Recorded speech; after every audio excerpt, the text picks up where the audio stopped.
what you see. There doesn't seem to be anybody else who agrees with me. Do you believe what you see? Motionless sweet, nothing is real. Wasting my time in the waiting line. Do you believe in what you see? 9 to 5, living life every day, stealing time. Everyone's taking everything they can, everything they can. Everyone's taking everything they can, everything they can. Do you believe what you feel? There doesn't seem to be anybody else who agrees with me. Do you believe what you see? Motionless sweet, nothing is real. Wasting my time in the waiting line. Do you believe in what you see? And I'll shout, I'll scream, but I'd rather not be seen. And I'll hide away for another day.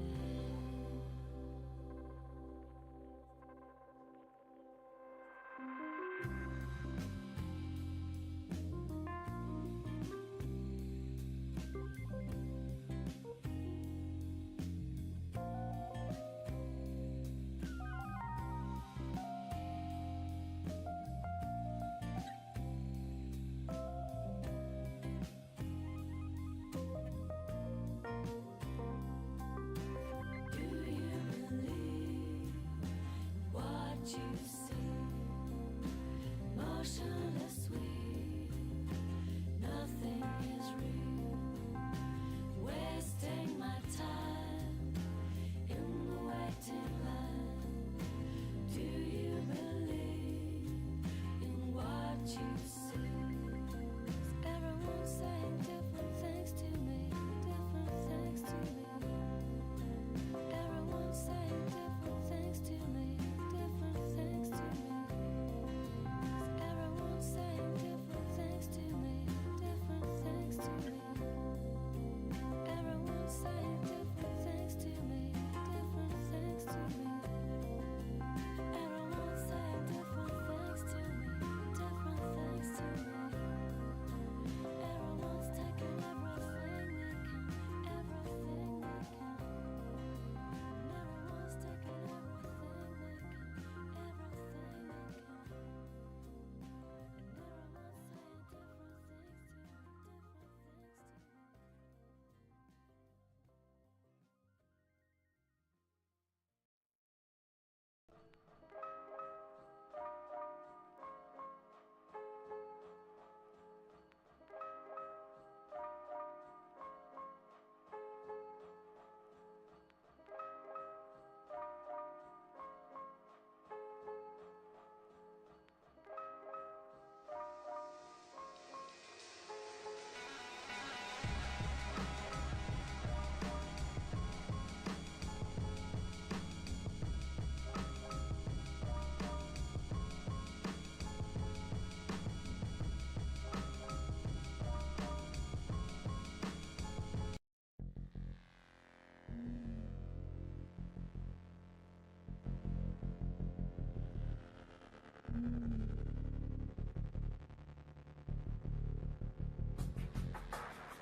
Good evening, everybody, and welcome to another day. It's the third. Oh no, there's 5 sets left or something. I can't quite remember actually. But we're definitely approaching the tail end of the qualifiers, which is really exciting, and we'll soon have our 16 main event players, who of course will be randomly seeded in the main event when they're given their hidden identities. So yeah, anything could happen at that stage, so it's interesting to see these qualifiers, which have proceeded in a fairly orderly fashion, with a seeded bracket. People, most of the time it's been the higher seed going through, with a couple of upsets I think. And on the menu tonight we have Cappy against Good Guy, which would be a big upset for Good Guy, I reckon. I'm hoping for him to take a game, but I think Cappy would be very upset if he lost the series here against Good Guy. But I'll be joined for the co-cast by fellow Scott Paradox. And Paradox, how are you doing? Doing the same as you. Not well. Sick. Not well. Yeah. It's We're both looking to be rejuvenated by Cappy and Gigi. Yeah, definitely. I think it should be quite fun. I'm hoping that. The thing is, Cappy's play style isn't hyper sort of aggressive. He tends to sort of take it slow and just take it nice and easy, and eventually he's a safe player. He's a very safe player. Yeah. So that should be good for Good Guy, I think, because against someone who's a bit more chaotic, like Marley or someone like that, it could just be a little bit tough to really get going in the series. But hopefully, I suspect Good Guy will be given a bit of a chance to relax into it. We'll see. But Maybe that's not true. With the Marley comparison, like Marley's there's less of a skill gap there, you know. But Cappy reckons Cappy and Good Guy, I don't know. I think it's gonna be a tougher one for Good Guy to overturn. Yeah, just down to skill gap alone, but then you kind of like factor in playstyles. I think Good Guy is also relatively safe as well, which if you're playing someone a bit higher rated, I don't think it suits. Yeah, he might need the underdog to turn it on a bit. Cappy reckons that Marley is the same level as him, by the way. Yeah, I think that makes sense. But for Good Guys, obviously a bit lower. Yeah. And no, 100%. Oh dear. Booze just put a screenshot in the discussion chat of Cappy versus Agent Brooks, so it looks like that earlier draft prep might have been rumbled, at least by Boo. I'm not sure Cappy actually saw that, so might not match. Looks like that earlier draft prep was not too far off. No. I can't quite remember it, but it looked. Yeah, I remember Land Madness. Was that one? Or was it Amazon Tunnel? I was remembering. The Good Guy's gone for the open maps: Land Madness, Arabia, and Neon. And Arabia has been sniped away. But it's pretty cool that he's got all 3 open maps there. I'm not surprised with the Arabia snipe, despite it's kind of weird to have Cappies like 1900-ish kind of floating around there against Good Guys, like a couple hundred ELO lower. But it's Good Guys' favorite map. But usually the higher rated player is always going to have like some sort of advantage because they've also played a lot of games there. But I was thinking this earlier on today. I actually think Arabia would have been one of the weird matchups, like between players where Good Guy when a higher rated player. Actually, it might have been like a half decent map for him. Just kind of funny. Okay. That was my initial thoughts. But we're not going to see it anyway, so. No, we're not going to see it. The thing is, I suspect Cappy reckons he could beat Good Guy on all the maps. So he has to snipe something. And if it is Good Guy's favourite, like you say, then yeah. Just take him off the most comfortable, most sort of comfort zone map of the game. And Land Madness, you know, is similar enough anyway. And Cappy's gone for Regicide Fortress, which is a fun one to watch, but also like you need to know what you're doing there to have some success. And Migration, again, you need to know what you're doing, have a good build there. So Good Guy's gonna have to delve deep here, because I think Cappy's the sort of mixed map tournaments are his thing. He'll definitely overperform his elo rating, I reckon, on these mixed map tournaments, because he's a versatile, safe player. Yeah, it certainly knows like a wide variety of maps. You can see with Good Guys draft, definitely more land focused, right? Yeah. Land Madness and Neon now, but you should still have a decent enough idea of what to do in these other maps. Like Migration, certainly a map that's been played a lot in the last year. Regicide Fortress maybe going to be a little bit more of a weak spot, I would say. So if I'm Good Guy, I'd probably just dodge it in the draft, to be honest, and just forget about it. I'm going to put all my chips into the other 4 maps. Yeah. Like he has to win 3 maps at the very least. So maybe just like you obviously want to win your home maps, Land Madness and Neon is where you're going to pick up that other one. It's going to have to be Migration or Cup. Yeah, of course. Actually, I didn't talk about Cup as the neutral map. I mean, to be fair, that is, I guess it's a map which has water on it, so you could call it a hybrid map.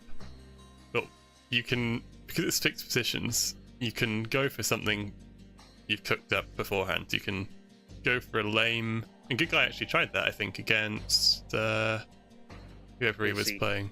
AC, that's right. He went for the insane lane, which put them both behind where they wanted to be, I think. But yeah, you can do that, and we've seen loads of Pete, I think, and Marley did sneak ranges at the back.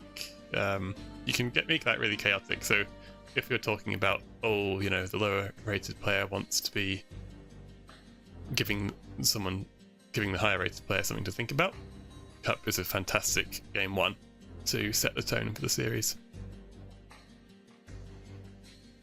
Of course, stolen from Heading Cup. Of course. Yeah. I wouldn't be surprised to see both the players prioritize it early in the draft. Yeah. Kind of question of what do you go for and what kind of playstyle do you want to do? Like there is a bit of variety on it. We'll see. The Civ draft's interesting because it can take a lot of different routes, so we're just waiting on them getting started now. I don't think they started the Civ draft yet, right? No, we're just waiting on the guest. Oh. Which is a Good Guy, because he is a war seed in this one. Yep. Player kicking off a couple of bans each. It's kind of nice to get some civs off the table for whatever maps you want. Some players might have different approaches if you want to get like certain civs off the table for maps that you think might be a bit busted, have certain mechanics in certain maps you might not want to play against, or you just want to try and get like a bit of an advantage on your opponent's home maps, something like that. I think Cappy's bans, he could ban like let's see, like Mongols and Goths or something. Civs which have that potential for early pressure on maps like Cup and Neon, and then he would be thrilled to play Italians, Persians on migration, Mayans, Chinese on fortress. He doesn't have to worry about those. Whereas for Good Guy, it's a bit of a tricky one. He might want to be banning those traditionally stronger civs.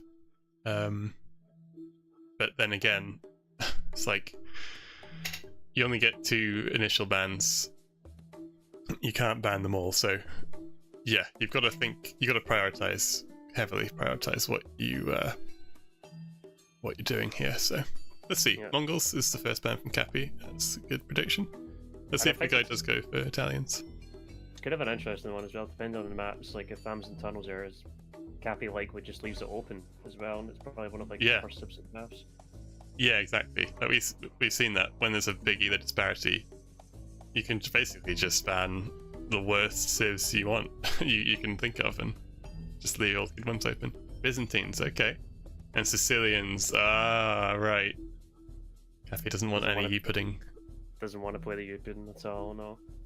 And I think this is the kind of thing that Cappy won't want to play against. It's kind of like some cheese, like something that's going to be, I don't want to say cheap one, but that kind of vibe, something that's maybe a bit busted. Dravidians 1 isn't a huge surprise. So they... Good Guy banning Italians, which is, I don't know why. Well, I guess they're pretty strong. They're probably pretty strong on Fortress as well, actually, maybe, but there's definitely a migration pick, I would suspect. Oh, and Saracens. 100%. Yeah. So Malians and Saracens on the turn, which to me, kind of not sure where it's going to get played. Well, Neom has got to be one of those, so I would suspect. Well, actually, It's hard to say. Not sure. Burgundians for Cappies, 100% going to be an RF. Let's see what he's going to pick up with his third civ here. Should be going for a Good Guy home map, or he's going to go for Cup. So you can see his first 3 civs. He's banking on his home maps, and he's going for his the neutral map. That's his first 3 civs. That's interesting. Like you have to win 3 maps, right? So Yep. It makes a lot of sense just to do that. Draft your home maps and draft the neutral map. Yeah. The Fanji reckons Malians on the Saracens on migration. Thing is, I feel like you could play Saracens on the and Malians. You could play well. Yeah, I don't know. We haven't seen Saracens on the yet. It's tough to say because the whole market thing, it's I feel like that could be potentially super cracked, but it also might just be a bit of a red herring. I'm not convinced if picking Saracens on Neom just to buy a castle for less gold is actually a worthwhile strategy. So maybe Good Guys cook that up, but I wouldn't be surprised if that is for somewhere else. And Huns is his third pick. Is that really that must be Land Madness? I'm really confused with that. That's Land Madness. Nah, I find that I don't like it when you have Franks and Magyars available there anyway, and Cappy just bans Cumans. Like I think Cumans would have been a nice pick for RF. Oh, Cumans, yes. Oh, he random bans Britons. Oh, Good Guy running out of time there. He has to random ban Britons. It's having a bit of a disaster draft, to be honest. Oh boy. Why is State confused about the Burgundians on RF as well? Well, the thing is, though, are they actually that good? They're class. Their class. They're absolutely brilliant. Are they not? Is it not? I thought you wanted a unit with a civ with a stronger unique unit. I guess the Conciliators are great. Yeah, Costaliers are absolutely cracked. Okay. You can use them for map control and Castle Age to pick up relics. Their economy is amazing. Okay. Yeah, the economy is probably a good point. Okay, so after the sort of second ban phase, Good Guy gets the first pick. So he goes for Portuguese, which I'm assuming is his RF civ. I wonder if Cappy picks Franks here. Just to take it off the board. Well, you have a spare civ, right? So you could pick Magyars and Franks here and just take them both off. Yeah, he'll definitely go for Huns though on Land Madness. Mate, I'm a genius. Oh boy. There you go. Takes Franks. Make sure it's a good guy can't get it. 'Cause I don't think it's clear cut for Huns to be on Land Madness, in all honesty, but I think it will be now. To be More fair, so. yeah, they'd be good on Neom actually. I honestly really like that move from Cappy. Like, you're just taking the two best civs. You're gonna have a spare civ anyway. So we talk about his approach with his first 3 picks on his 2 whole maps, right? And the neutral map. He's then got the 2 best civs on Land Madness, and now he can just spend his last pick for Neom, which may be like an Incas or something. Well, the thing is, you can also you can play Franks on Neom and Magyars on Land Madness. Like, Franks are fantastic on Neom. The berries bonus, if you get into the middle, is good. They have cheaper castles, so you can drop a castle for less stone. It's just a fantastic pickup, even without the consideration. This shows Cappy's tournament experience, I think. I think he has very significantly outdrafted good guy here, I would say. On sort of meta picks, his civs are much better. But good guy might have some strategies he's going to employ. I think it's just a much better process, regardless of the picks. Like, you can see a plan there. Yeah. You know what I mean? With like the first 3 picks, the Franks and the Magyars in the same turn, and then you have the spare pick with Khmer at the end. They're going to be solid in a few of the maps anyway, the land maps. But with good guys like Malians, Saracens, Huns as an opening 3, it's kind of a little bit like, I don't know, a bit of a shoulder shrug, you know? Yeah, it's a bit. And that's not the confidence boost you'll want going into the series, but you never know with these things, and when you're actually in the game, the civ can not live up to expectations. It's very easy to say someone's won the draft, but it's hard to you got to actually put it through on the battlefield. So the question is, what do we actually expect good guy to use in certain maps? So we try and think of the most obvious ones. Like Portuguese for me feels more obvious for migration. Ooh. Chinese feels more obvious for RF. Yes.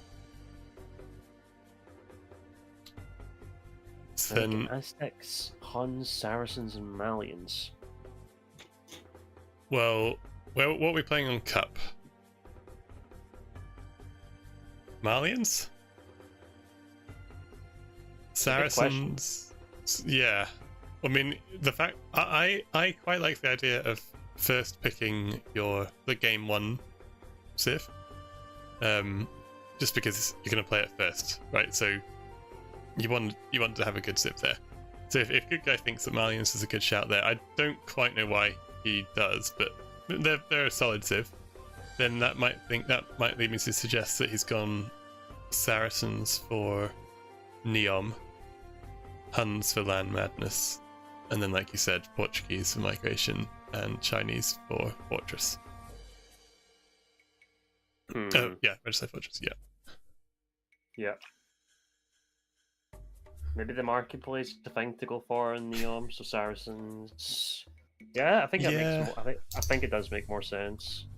With Malians on Cup, like, they're still pretty damn good. Good civ on hybrid maps. And then Huns and Land Madness, which kind of leaves Aztecs as a leftover.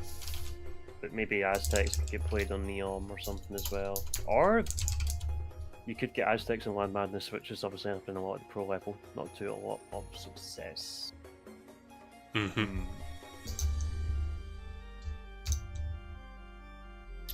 Okay, they have got a lobby available on the spec dashboard, and they're in the spec delay. How about Aztecs Cup? Yeah, I was thinking about that. They surely they have got good mana on play. And like, just for the eagle to lame as well. Ooh, yes, yes. That could be really good. The one thing I'm a bit worried about though I feel like Japanese kind of crush Aztecs in feudal age, or am I wrong about that?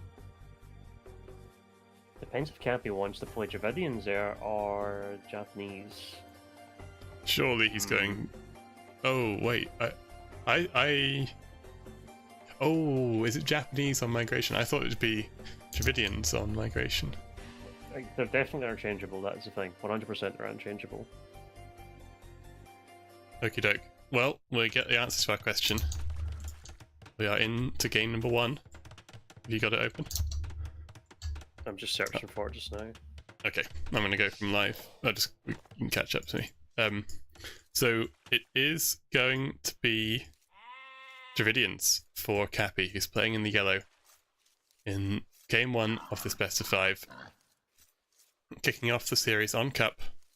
And Good Guy has gone for the Saracens here. So, interesting start to the series already. And Good Guy, the first thing he does is attempt to lane Cappy's boar, and the first thing Cappy does is successfully repel the scout. So, this is going to be a tough one for Good Guy. He's lost half the health of his scout already. Well, no big surprise he's gone forward like, straight off the bat. I think it's definitely the best thing to start the series for Good Guys to go for that lane on Cup. You know, it's fixed TCs. You know where the boards are likely going to be. They're going to be close to the front of the TC. So obviously it's not paid off, but I still think it's still the right decision to do it. Definitely, and he might get 2 sheep for his trouble here. Indeed, he does. Honestly, getting the 2 sheep's good value alone. Yeah, it's sad that he lost half the HP of his scout though. And Cappy will know that Cappy will know his sheep should be there, so I think he'll know that he's been lamed. He might go out and look for them, but Good Guy's done a good thing of sending them to the edge of the map, so it's harder for Cappy to find them with a scout. First boar coming in from Good Guy now as well, of course, because his scout's been forward.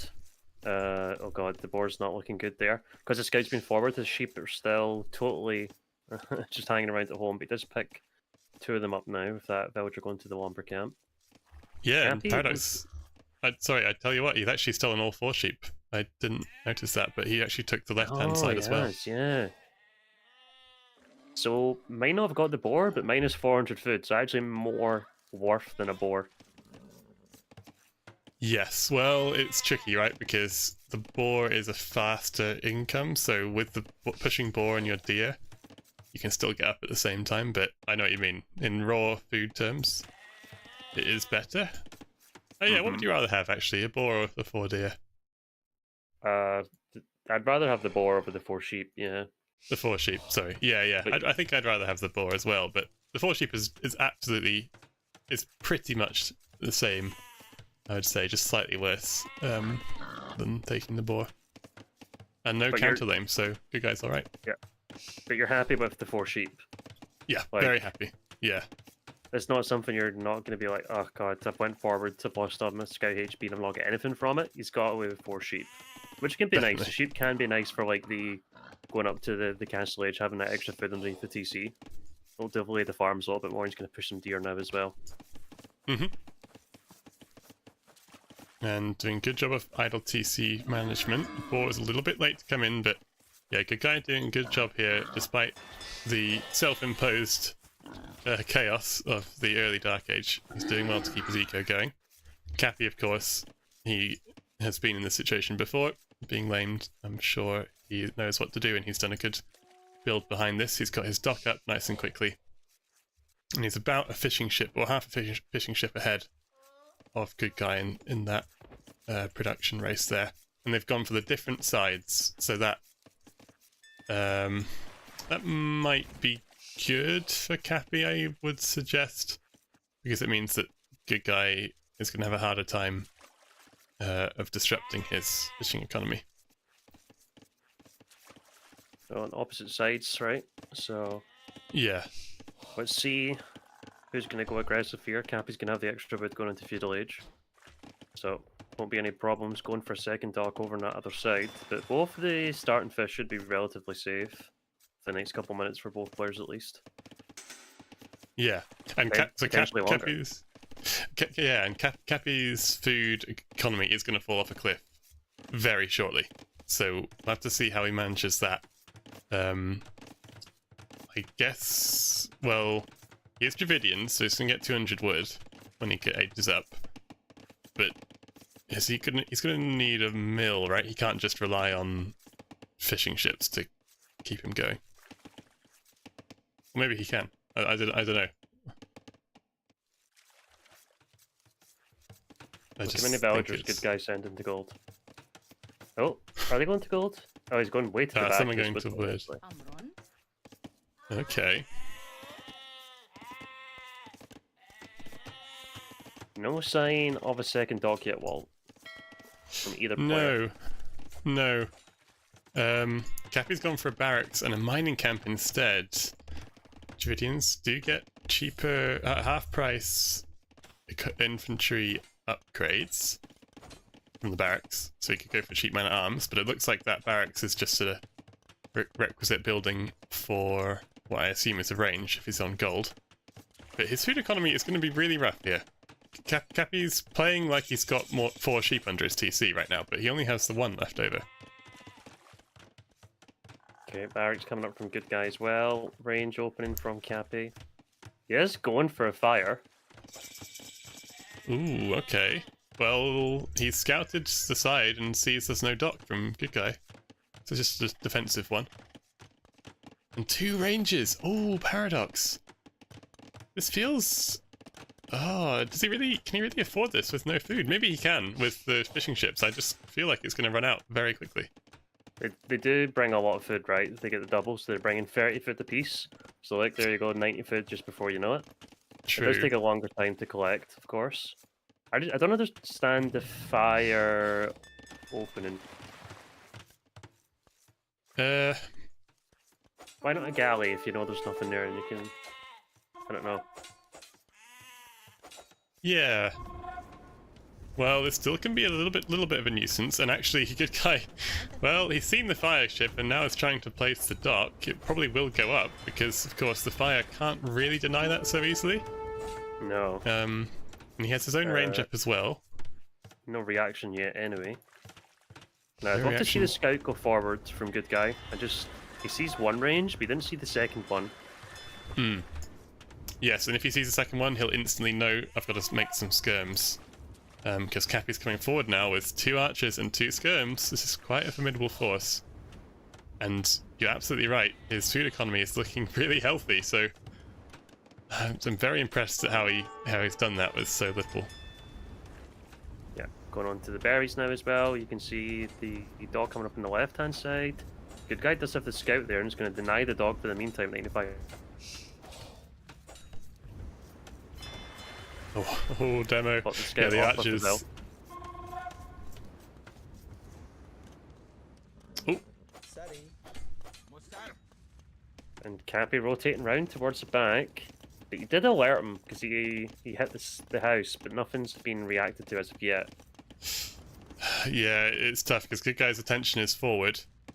But Cappy has this army. It's only a little bit of a ragtag bunch of archers. 2 archers and 2 skirms. It's not the most formidable, but it's definitely going to cause these villagers to run. And here they come forward now. Demo connects with both fire galleys, but they don't kill them. And here we go. Will good guy notice this? How quickly they notice this?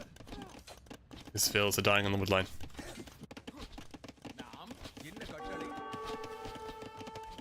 Yeah, and there is fledging in. It's 2 archers, 2 skirms, so it does take a bit longer. The scout there is helping out. Like, The tension's forward. He's losing his army forward as well. but his attention's forward with 2 archers. Like, what's the... How much damage are you going to do with that? Well, meanwhile, you're losing villagers at home. Yeah, he's still not noticed. He's still... Okay, now he's noticed. His fields are now running away. But yeah, it's been tricky for good guy because he did... Well, he sort of distracted Cappy, but didn't really get any value from it. Whereas Cappy has got value and cleaned up his forward army. So the army numbers are very healthy in Cappy's favour. 14 army to 3. He's done well to keep those 2 ranges pumping. His TC time has taken a bit of a hit from those losing the 4 sheep. Idle TC time, but nevertheless he actually has a real lead because of the kills he's found. And a tower here from Good Guy is a good decision, I think. It will just make his gold a little bit safer and that wood line.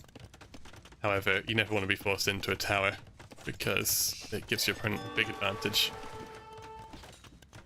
They have that stone. You can't sell under stone. Cappy could have nearly just done with 1 range. Yeah, I was thinking. The efficiency on them are 55 and 55, so it's almost pretty negligible. It did give him that early impetus though, so yeah, but I know exactly what you mean. It felt, I was very surprised when I saw the double range opening. It was tough to afford that with the little economy. And Good Guy now decides that Castle Age is probably his only chance to turn the tide. I think I'm inclined to agree with him. Because Cappy is definitely one feudal age, I would say. So he'll have to go up to Castle Age to make something happen. Once he's there, he can go for knights, I suppose. Or a siege workshop. Losing jewels in the gold. Yep. I don't mind it. Gonna take a few villagers. Yeah, and doesn't lose any archers for that as well. Really nice work from Cappy. Yeah, Good Guy's just finds himself in a very tough position here. His docks are being burned down by these fire galleys. He's holding off the back here, which is a nice move because these archers are going to come through if he didn't do that. Yeah, the Vel can still get hit. From there. She's clinging to life. Nope, she does die. Also sent another weak one on 1 HP, so not ideal. You can still market wall this from behind. It's not going to cost too much. Yeah, I mean that market's pretty. 300 HP is pretty good, right? It'll be okay. And Castle Age does come in now. So what's the reaction? Okay, monk, monastery, sorry, and a siege workshop. There we go. Look how far away the siege workshop is though from like this back where he's getting attacked. So he needs to do something. Like he has the stone, maybe just stonewall it. Like you built the tower anyway, so what else are you gonna do with the stone? You can't sell it. Mm-hmm. You're not gonna make a TC. No. Cappy moved away for some reason. Why? Well, this is what we were talking about earlier. This is his playstyle, right? He's just gonna assure himself, he thinks, well, I'm not ever gonna get through there by the time a mangonel comes out and I might get stuck in a position I can't run away from, so he's just gonna back up. He's on the way to Castle Age, but this does give Good Guy a little bit of breathing room. And he's now moving closer to this siege workshop, and mangonel's about to pop out. 90% on that mangonel. 100%, it pops out, Good Guy. Oh, pops at the right side. He didn't quite. Yeah. You don't want to go into the water either, because you have to respect that. Ooh, will the fires? How much damage do the fires do to the mangonel? Will they munch through it? Probably. Got to. I actually don't know. Oh. Mangonel had a go. Monks, of course, can convert ships. Oh, and he switches target. Nice work there from Good Guy. Switches target to the other fire galley. Yeah. It's a bit half HP though, which is unfortunate for him. Oh, these monks are being sizzled in the middle of the sort of parting of the Red Sea there, which is quite unfortunate. Two mangonels are out as well. They do decent enough damage against the mangoes, for sure. Yeah, they're doing really well.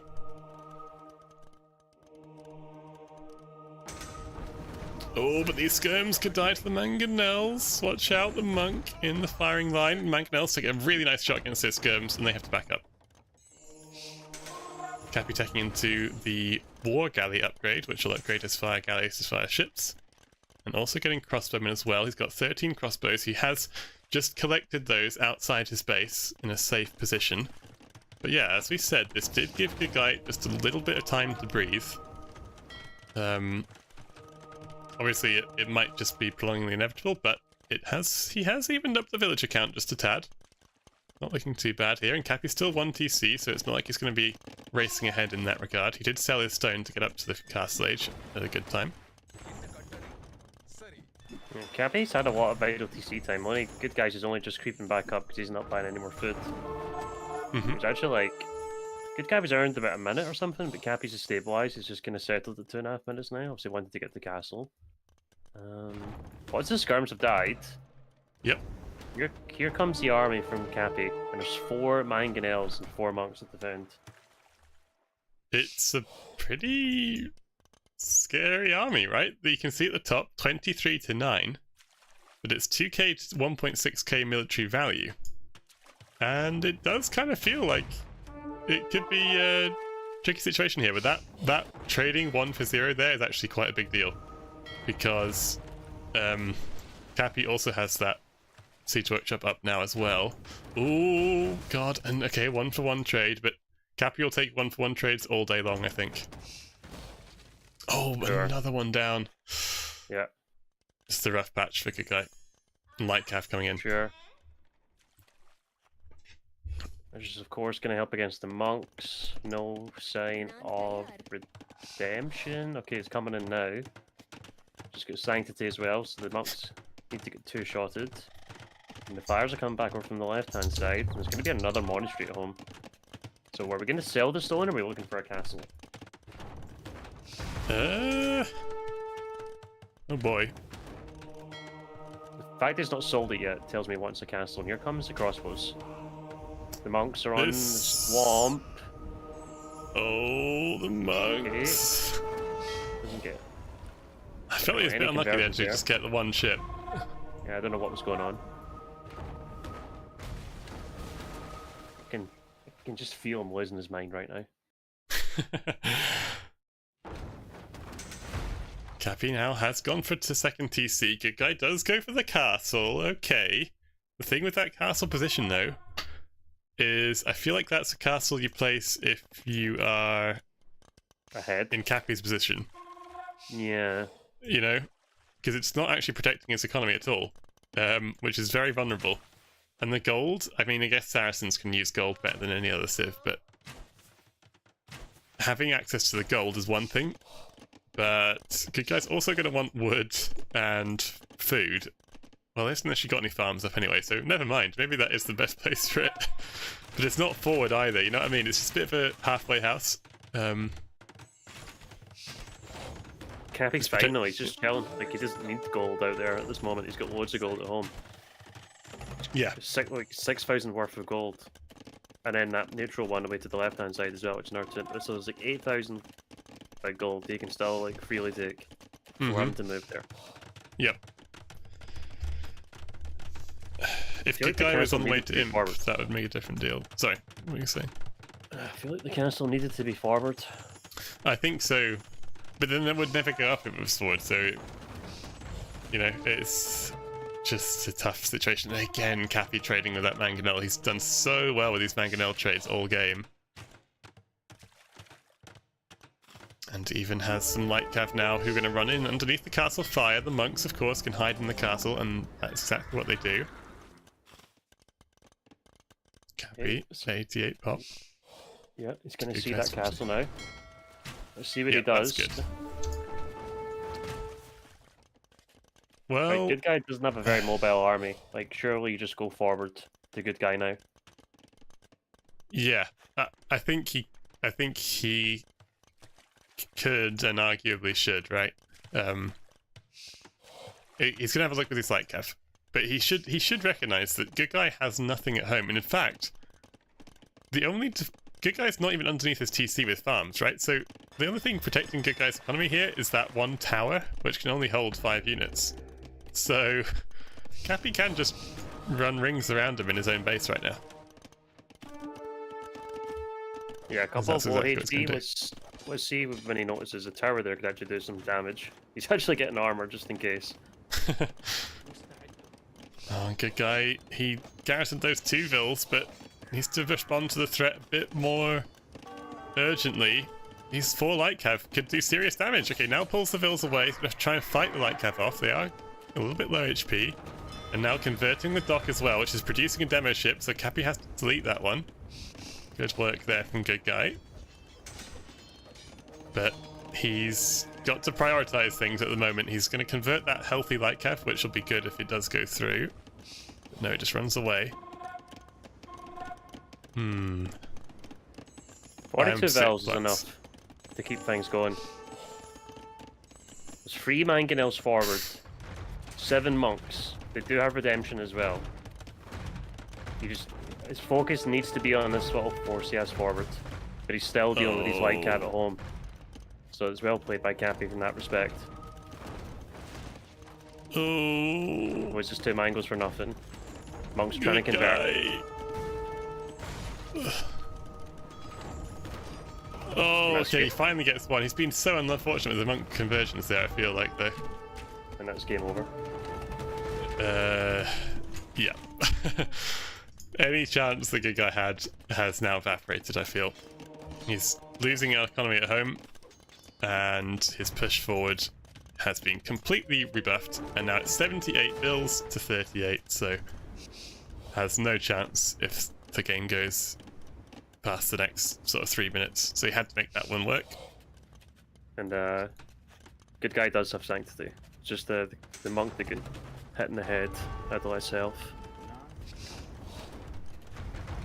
It's 45 HP sanctity. Ooh. Monk start with 30. Okay. He's still going to try on. Cappy's not up yet. Let's get 3 mangonels again. Yeah, just because I had less HP. Yeah.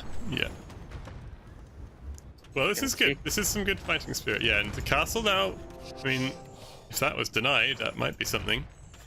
He's going to find it. He's actually going to see it. And there's 4 mangoes there. White cav coming in. Monk micro's got to be on point. The conversions are locked in pretty quickly. One gets converted, and the fire galleys there could help out as well. Mangonels, though, some really good trades by Cappy. Gets 2 of the mangonels already. Third one's going to get converted, perhaps. Crossbowman trying to take a good fight, but the mangonel conversion comes through, and they turn on their former comrades and unleash a bit of a barrage there, but still some good numbers. Bill's building the castle, 97%, and it does go up. The remaining 2 mangonels are taken out by the castle fire. Oh, and jeez. Yeah, the situation just gets worse and worse for good guy as the minutes go. He's going for a forward siege workshop now on the right-hand side of Cappy's base. That is what you might call speculative, because I don't really think that will go up, and if it does, it doesn't really do much. He's giving it his best shot here. He wants to give it a good go, which is good. Good guy. It's not Halloween for another week. Why are you trying to pretend to be ACCM? What you doing, mate? But wait, there's more. Oh god. I actually need to like rewatch this game and work out like what the mangonel trades are. Do you know how Nelly has the res destroyed on his cap trade because it's a custom skin? I'd love to see the res destroyed from Cappy in this one. Honestly, it feels like good guy has gone. He's probably lost about 10 mangonels or something. Something like ridiculous -10, like yeah. Something like that. Okay, and here's full light cav. There's no spearman there. There's no pikeman.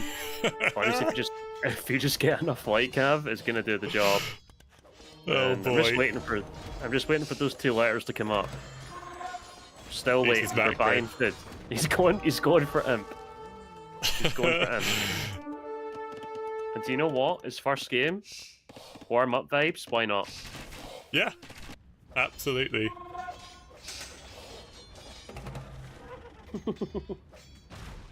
Oh jeez. I mean, if you're gonna try and get imp, just delete the stage workshop and sell it. That is important resources right there. True. The sad thing is, Cappy's gonna beat him up to him. Clicks first. Oh dear. Good Guy's had 0 on food for what feels like an eternity. Let's see those quick walls, honey. Well, he's done a good job there on that wood line. This is a very big portion of his economy, so it's important he protects those. 11 out of 32 vills. Vill's house could go down though. Oh, he actually deletes the house and replaces it? What? Okay. Do you know what's Happy. really spooky about those 2 farms that Dave just mentioned?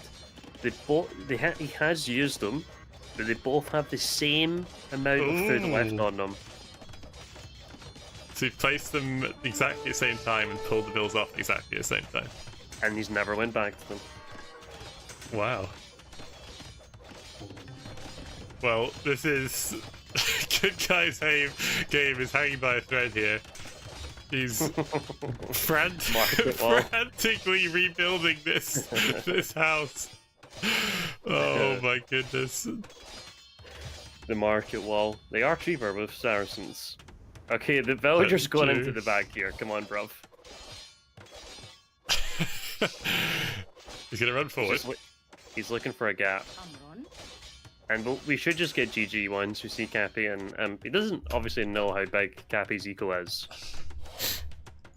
But he knows how big his is. And he knows how small his is. And yeah, and any human can work out. That's not good.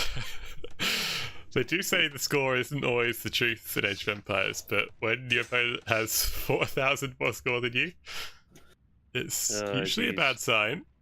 Is he going to find these vills? Is he going to find these vills? Oh my god, the stone walls attempt. Bro. Good Guy. He's trying every trick he's got in his book. And Bro. there we go, the 2 letters. Cappy, somewhat with a wry smile, types GG in return. Well, yes, I can just imagine. Good Guy trying to go for the mind games. He ran out of stone to wall himself in. Oh, Jesus Christ. Oh. He might not have won the actual game, but Good Guy's ahead in the mental. That's true. Honestly, like it probably has tilted Cappy some degree. Obviously, it's a rough thing for Good Guy as well.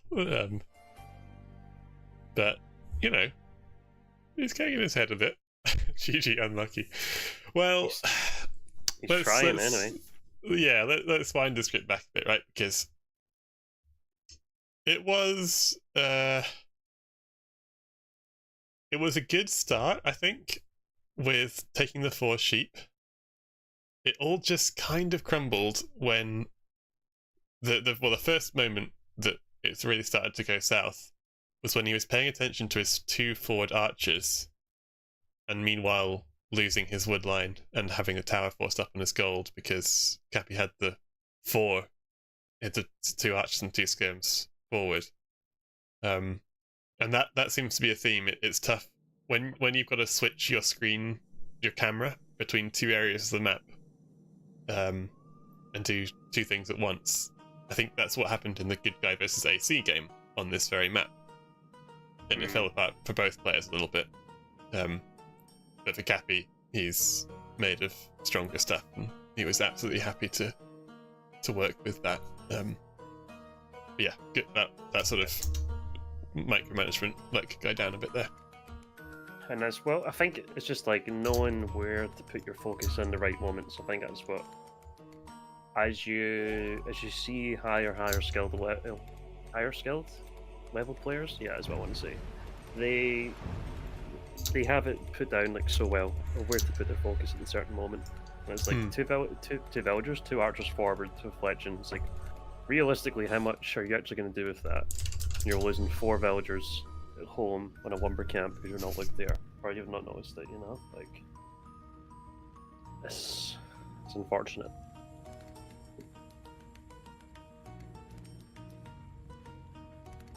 Yeah, absolutely.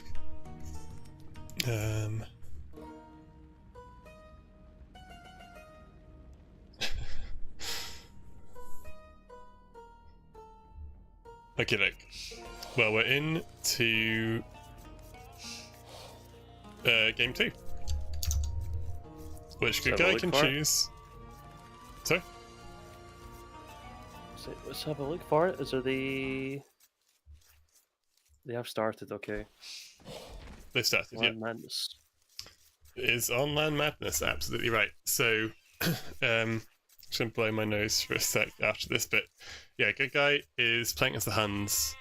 Cappy is Magyars. And obviously he had the choice between Franks or Magyars. But I reckon Franks are quite good for Neom, so this probably makes the most sense. Yeah, and yes, I do have a cold best die, so 1 sec.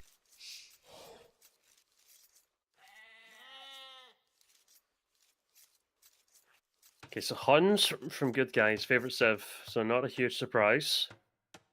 First thing is I'm looking at is the map and to see what the generation of the wood and the gold and the stone's like. And it looks fine for both.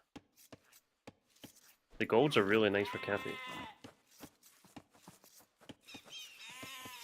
Relatively close to the TC, berries in the back. Good guy does have a berries in the back, gold towards the back as well.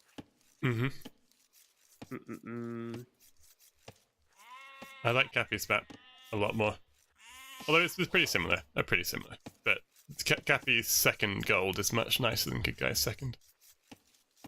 Yeah, like they're both very close. Like he has 3 golds very close to the TC actually, Cappy. Yeah, he does. And while it's tough to wall on their madness, his base is actually quite wallable.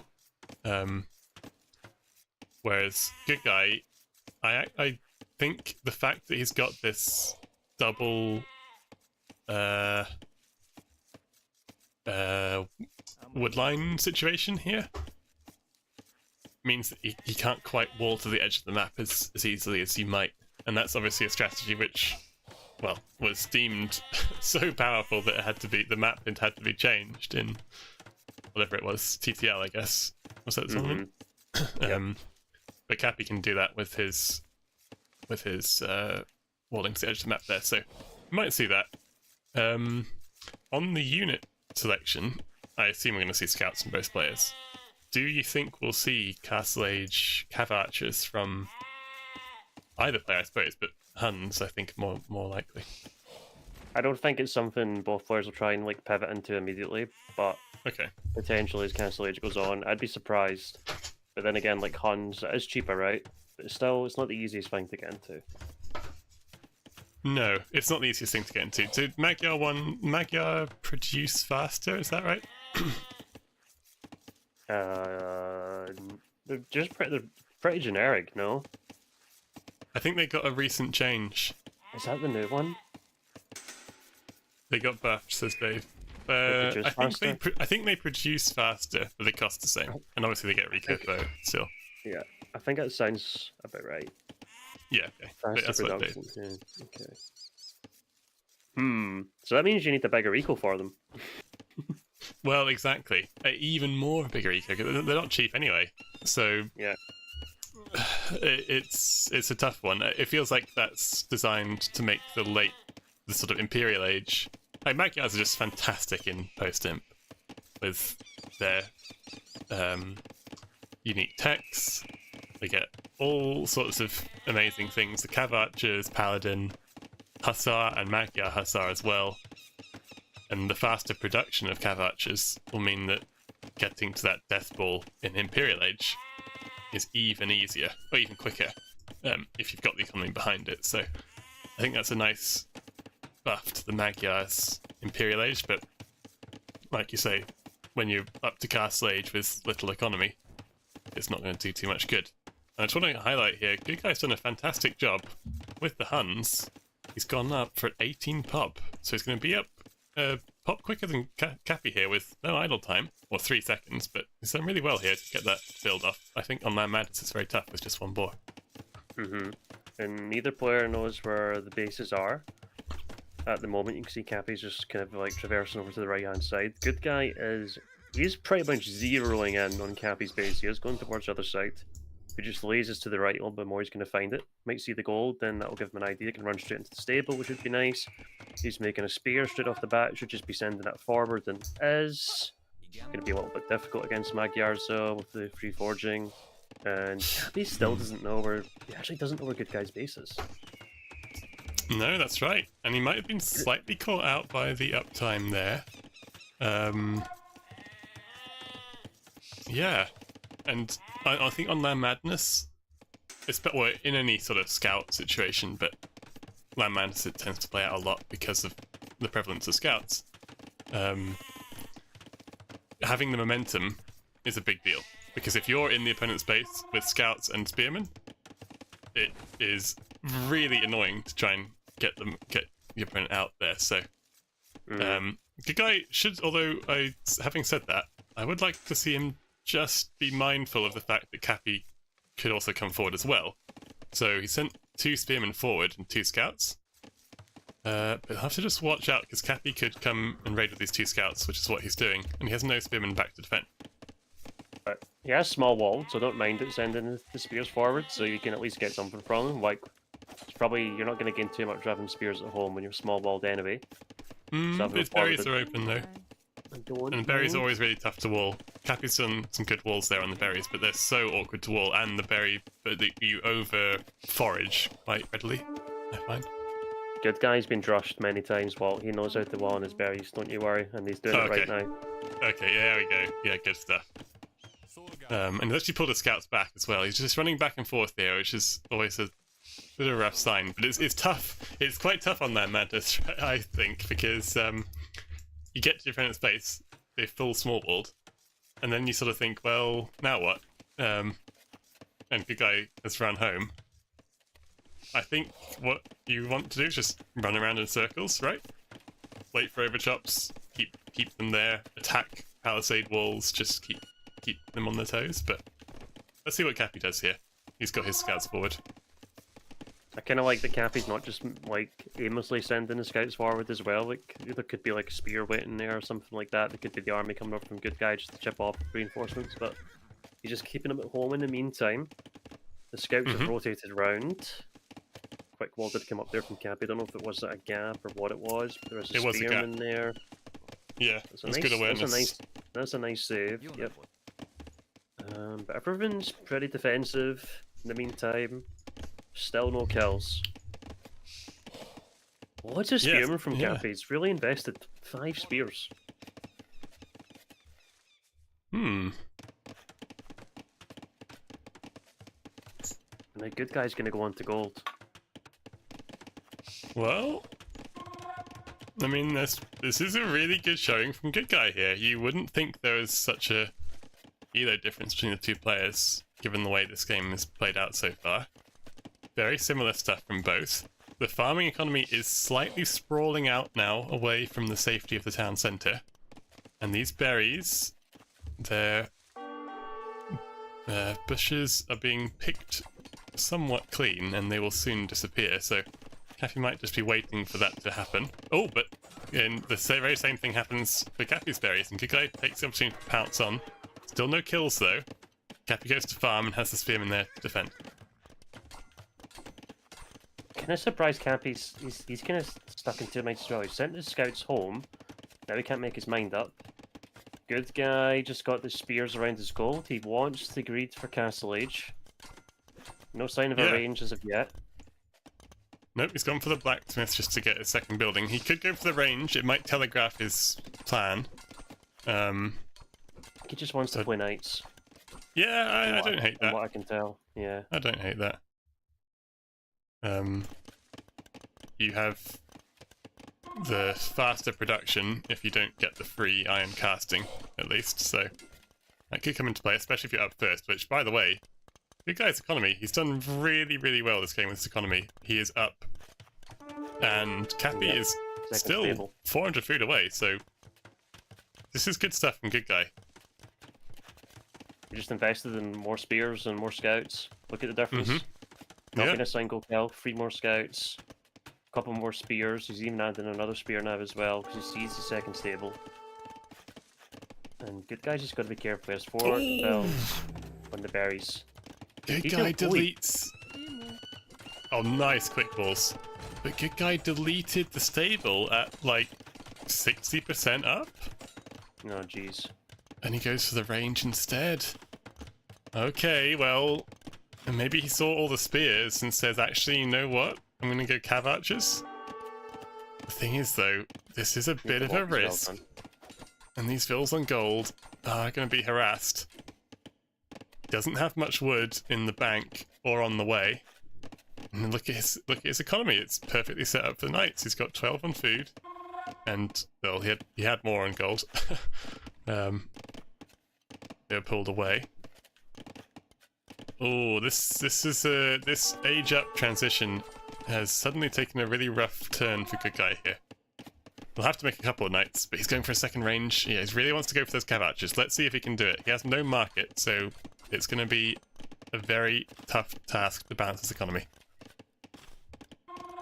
Just trying to bait these spears into the TC. And honestly, these spearmen with the 3 fortune aren't the worst thing against Vils. No. Take better trades against good guys, spearmen as well. But good guy had to invest a lot of spears of his own now as well. And he's still investing more. Oh boy. Okay. Well, cav archers are on the way. Spearman taking a nice fight there. Good guy took quite a good trade against the spearman from Cappy, it looks like. Cappy still with 6 scouts on the field. Eco KD still only 1-0, but there's definitely been a drop-off in the worker efficiency last minute stat. On good guy's behalf. Same thing for Cappy though, surprisingly. Yeah, I think it's just a function of the farms sprawling further and further away from the TC. A little bit of idle time coming up for both now as well. Looks like good guy wants to get a TC on this wood. Is that what we're looking at here? I think he does want... Well, the thing is, the wood is so important. When you're going cav archers, you need a big, big wood economy. Which he doesn't really have right now. But he's definitely not going to have it if he spends 275 wood on a town centre, but I guess he just needs to keep that safe for peace of mind. He's got the wood in the bank now. Okay, TC on the gold. Alright. I think I prefer the gold first, to be honest. And he's going to do it's some just too valuable. exploring. I would have loved to see him spend a little bit of his res on 1 or 2 knights. Like he does have food and gold floating, and he's not got Bodkin yet. Oh, I don't think he realises. He's not got Bodkin, he's not got Bloodlines, which is the big upgrade. And like has the res for it, that's the thing. Like genuinely. Like he's still got all these farms working. This is a tough one now. Cappy, husbandry on the way. These scouts have upgraded to the light cavalry. The spearmen are going to take a nice fight, but it is uphill. But they do okay. Actually, they don't do okay at all. Cappy didn't lose a single light cav. He lost 1 light cav in that fight, so that was pretty rough for good guy. They are quite low HP, but still, Cappy won't mind that trade at all. And good guy trying to get some return damage in, although he's just stuck on the house at the moment. Cappy prowling around the woodline.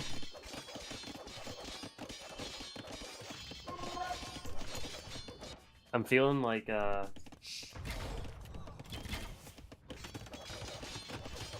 don't know if Cappy's putting good guy outside his comfort zone or good guy's putting himself out his comfort zone, you know?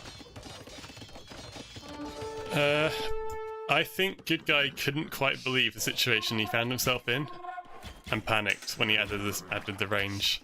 I think he was on the right lines there. And he I think he's trying too hard more than anything else. I think he's trying too hard.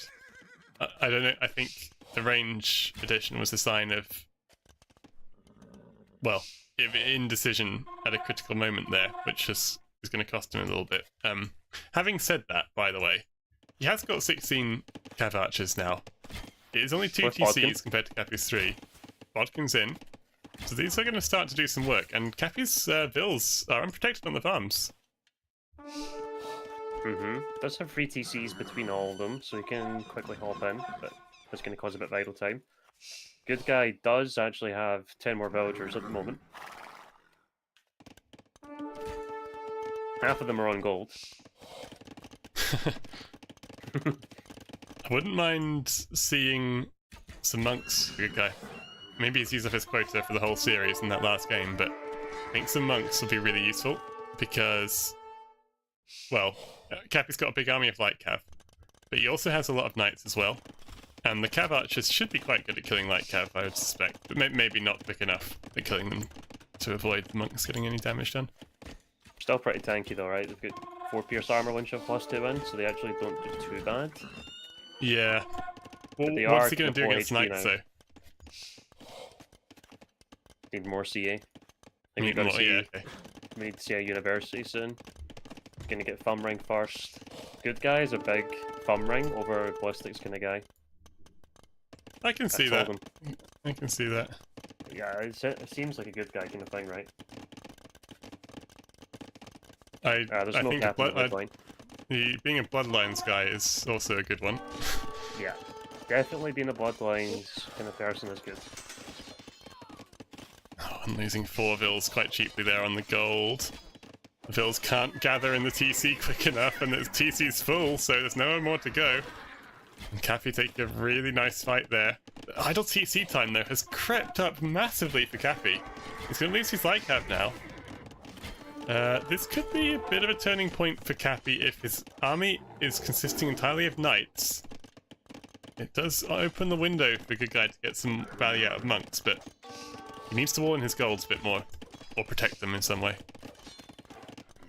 Yeah, and it's not even like he's been like producing like a shit ton of knights either. Like he does have 13 of them, don't get me wrong, but it's not like he has like it's not like he has a huge amount. His stables both like 50% efficiency as well. But the gold Vels, not enough for him, and all there he does have like half of his villagers there, good guy. Just needs to run those Vels. Yeah. And now they're even. Yeah. But that's a lot of CA still. That's 26 CA. It is 26 CA, and it's only 9 knights on the field for Cappy. So, if Good Guy can keep his CA alive and just keep adding and adding and adding to that number, when you get to the death ball, it's very, very hard to stop. And Cappy hasn't shown any intent to switch into skirmishers or scorpions yet.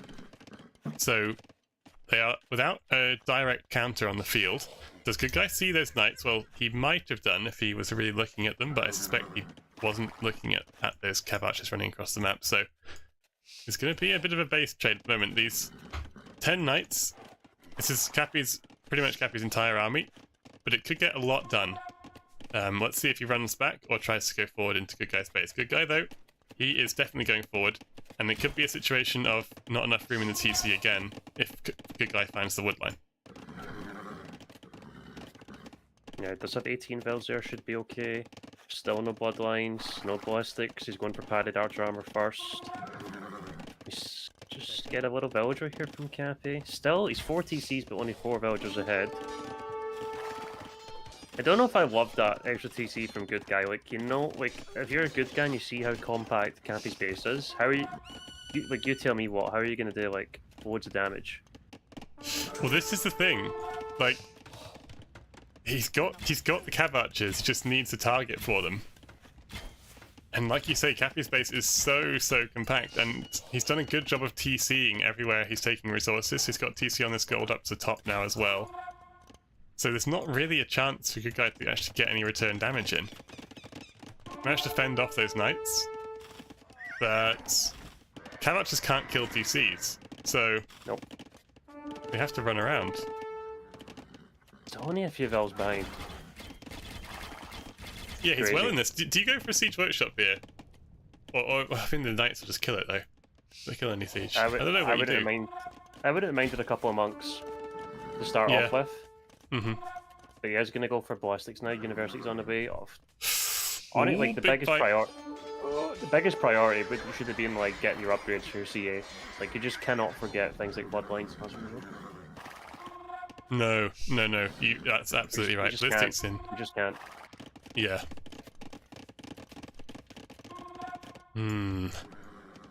Well, the thing is, though, I'd much rather have 32 CA on the field than 17 knights.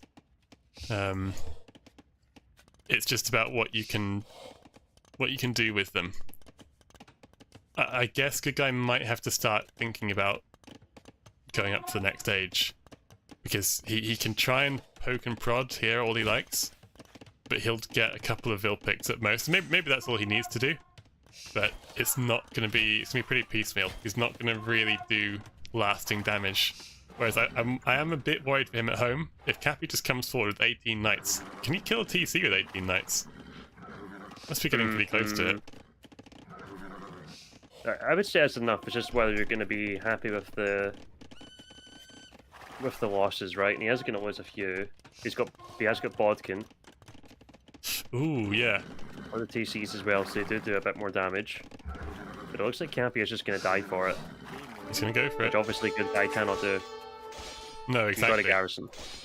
Oh my god, yeah, okay. You can definitely kill a TC with how many knights this is. 17 knights. This TC is melting.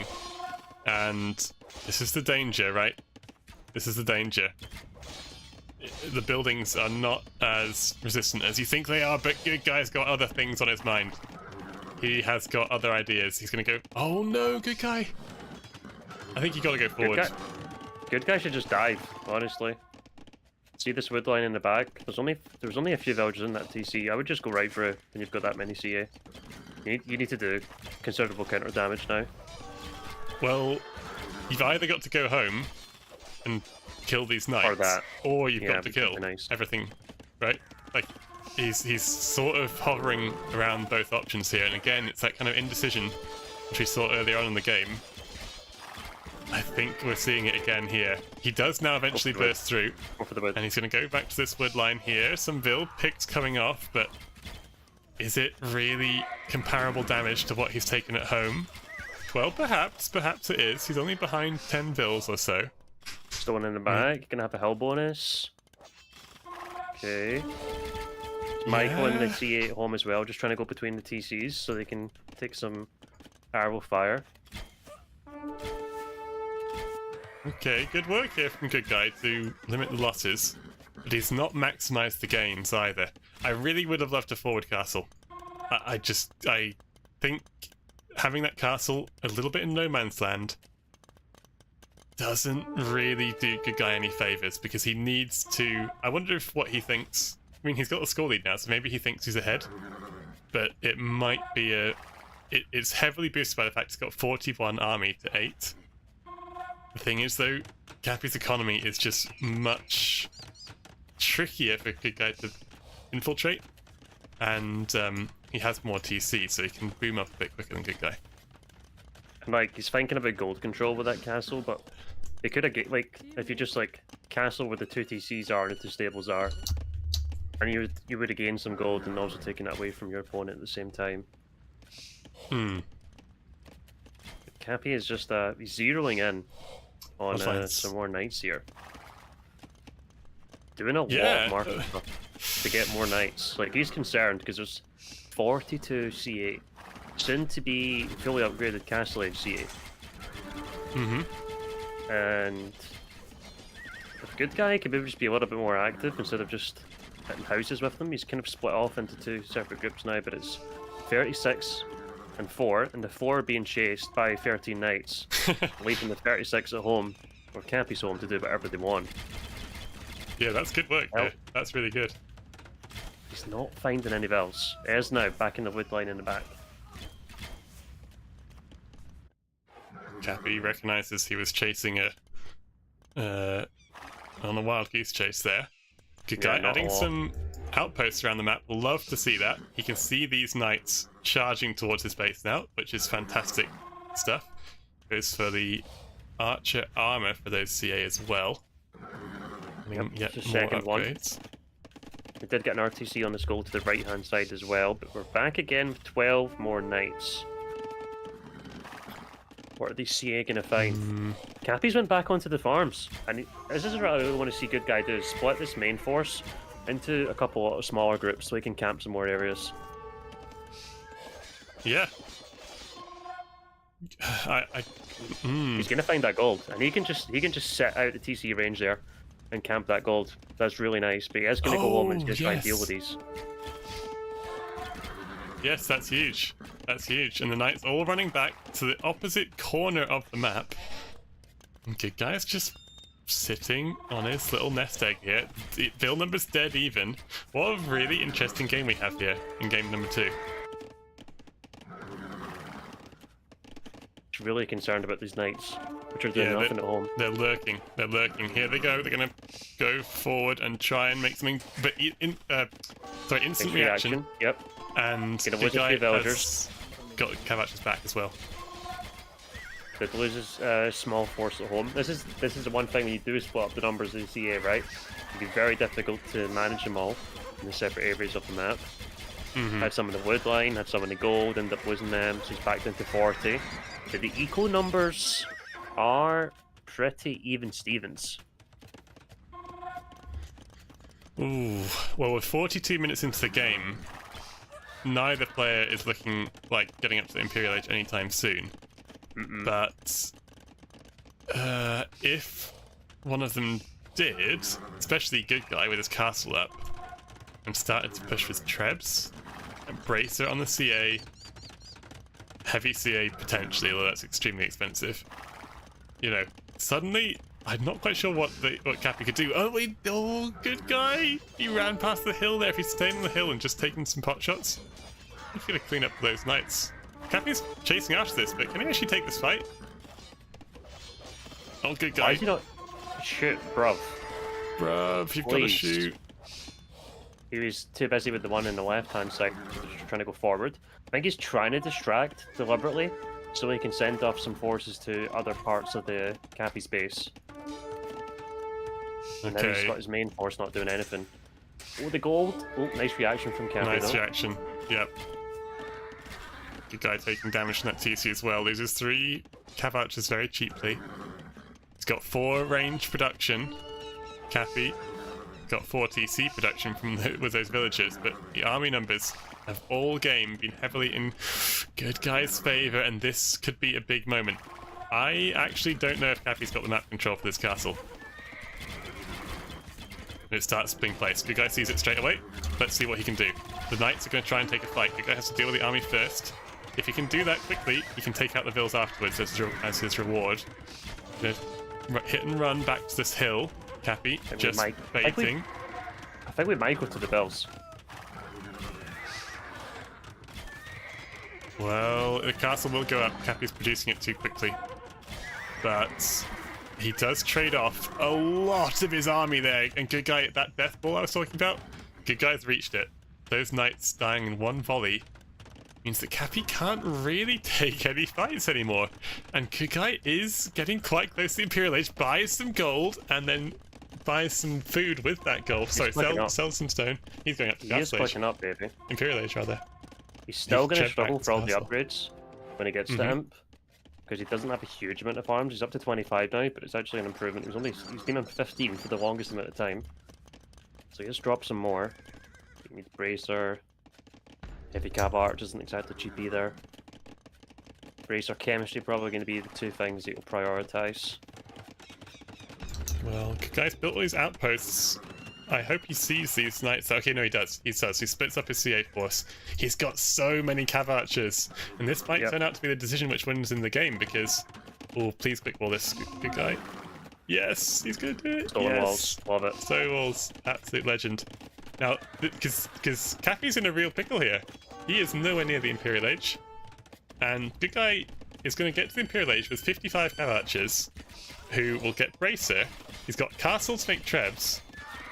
And I just don't know what Cappy's going to be able to do here. We might have a 1-1 on our hands. Yeah, and Good Guy just needs a little bit more gold control now, because he is running out. He's spent a lot of gold in his CA. Oh, he doesn't see the one at the back of his base. He'll never find that as well. The It's 3 unlikely, tiles. yeah. And he's going to this one now between players. Okay. Good Guy rotating towards the back of the base of Cappy. His eco is in shambles, by the way. The balance of it. Yeah, He has such limited gold control, and he's just traded off so many knights for like barely any value for the CA, just chipping away at these knights. The CA can just take such good trades. And I wonder if we just say GG once GG gets in them. Well, after GG's behaviour in the first game, I'm going to say no. I suspect not. He might have bought himself out of the comradely GG there. But when he goes, yeah, I was going to say, don't go for handcart right now. You're going to need some trebs. But here we go. Racer on the way. Treb as well. I can't quite afford the treb. He doesn't have the gold. He doesn't have the gold, man. He's only just getting gold mining. Oh, and these knights are running into danger. Good guy is going to kill all these knights. Run away, Cappy. Racer and chemistry. Treb coming now as well. I think you can actually just split the numbers here and should be able to kill those knights. But he's not being too attentive. Okay, sees the knights coming to the gold. Nice. Other CA are now going to chase to the left-hand side. I'd love to see more going forward. Yeah, he's very worried about the counter raids from Cappy. But I think he has to be the one who knocks in this situation because he should be forcing the issue. He's got to keep pressure on because his economy, like you say, is somewhat shambolic. I mean, he can't afford to hang around here. And losing these fills on gold. Good guy, please protect that gold mine. Yeah, it does split off this army as well. It's so tough. He's got to manage 3 different groups of armies here, so he's really maxing out his APM. Oh, actually, let's these 3 knights go, but that might be an unwise decision. Oh no, they're patrolling. Good guy. Okay, meanwhile, Cappy's up to him. Space. What happened to the treb? Okay, it's massive. He's got nothing on gold right now. Good 0. Guy. 0 vills on gold. It's 73 army to 9 wall. And Cappy's up. What? Oh my god, that's insane. That is ridiculous army difference. Obviously, it's army which can't kill. If it was 71 Cavalier, it's a completely over. With the Cav Archers, it's tougher for them to kill TCs, but they can protect the trebs all day long, right? Cappy's gonna get masonry, but what can he do? I mean, he can't run in with his 10 light cav and kill these trebs. Well, that's what he's gonna try and do. He's gonna get +4 straight off the bat. Okay, and he's gonna try and raid with his light cav as well. We need some of these cav archers going forward as well. Yeah, he's patrolling around the left-hand side of the map. Good guy, adding TCs as well everywhere. Both players have added lots of TCs. 8 TCs for Cappy. Shows the way to play Land Madness. And some pikemen for good guy as well. That's a really nice touch. I think adding the pikemen at home to protect from light cav raids. Don't have to mic for them at all. You can just leave them dotted around and they'll do some good work against light cav raids. Okay, another castle on gold to the right-hand side could be pretty crucial. Yep. Dude, there's 22 cav archers to the left-hand side. You've got to get them moving. Yeah, they're not on. They're patrolling. So okay, here we go. He does see them because I always find that when they're stuck on patrol, they're patrolling again. They're patrolling. Oh, they're not picked up by idle army hotkey when they're patrolling, so you can easily forget about them. But yeah, he's got to notice those. It's a big deal for him. Cappy taking conscription from that castle, but it's about to go down. Might just about come in, actually, to be fair. 100 stolen. He's not got a lot of gold vault, so he's going to have to buy some. He does, selling the food. Ooh, Cappy, his economy's at the limit. He manages to click Hussar and plate barding armor. He's going all in on the Hussar here. But this guy's got so many cav archers. If he can get them in the right place, though. The cav archers are not in the right place at the right time. He's doing good work on this TC, trying to prevent that one going up his cav archers on the left-hand side. Please, good guy, assimilate your units here. Hussar tech comes in, and here we go. Cappy thinks the time is now. He has to strike. The castle does go down to those trebs, but he can try and take out the trebs and some cav archers with this raid. Good guy running back into the safety of the castle, so it can help him with the defense. Still, his army is quite split, and Cappy's got 40 Hussar all of a sudden. Garrisons the cav archers in the castle, and the pikemen coming to help out as well. Good guys got to start taking some fights. Armor for the pikemen coming in as well. Oh my goodness Gonna lose them all me. there. Like +4, Castle on +4. garrison. Hussars, no joke. And the Yeah. fact it doesn't have that mass of other cav archers is going to be the end Here they of it. come. Here they come. They're on the way now, and he's got 20 inside his castle still. They pop out now and try and finish up the straggling army. He can nearly afford heavy CA. I think he can click it now. Ooh, yes. That's a big deal. Or do you It's go for very Hal? expensive. You still have 60 CA.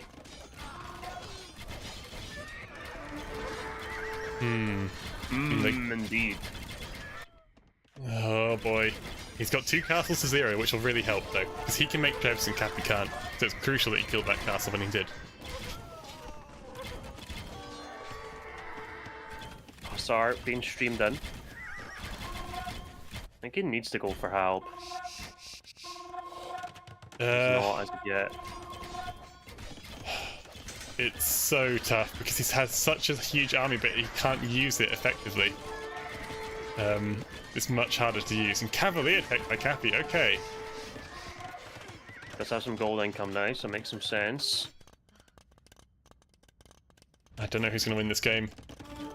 I think Cappy is actually ahead here. Well, no, I don't think he's ahead. I think the guy's ahead, but the acceleration of the score is definitely in Cappy's favour because now he's up the imp with the Hussar coming through, and he's just able to micro these units so much better than Good Guy is. Kind of touched on it in the game before, right? Being able to put your attention in the right spots at the right time. Yeah, the same thing here. And that kind of that's the separates thing. certain levels of players. If you know that's a weakness of yours, I think the CA choice actually is to play cav archers effectively. You have to have that confidence It's hard. in multitasking. Difficult. Yeah, it's really hard. It's not an easy thing to do. Okay, well, Good Guy has 3 more trebs fresh out of the castles, and he's going to try and treb down this castle which he sees. He actually doesn't see Cappy's castle just to the north of him, but he'll see it when the treb starts firing. He'll see that there's a treb there, so hopefully he'll attack that one, because that is actually already complete, whereas the one he's going for there is still just being built. Cappy is losing quite a few reinforcements, so the Hussar just going straight through that castle. Oh yeah. Trebs doing nothing from Good Guy at the moment. We did see Cavalier tech from Cappy. Had the resources for Paladin, which would have been insane. He's going to make some Cavalier's enemy. Halbs has come in, like you said, and that definitely makes Good Guy's life a lot easier. He sees his castle under fire now, and his trebs are on the way. This, I think, is the correct decision.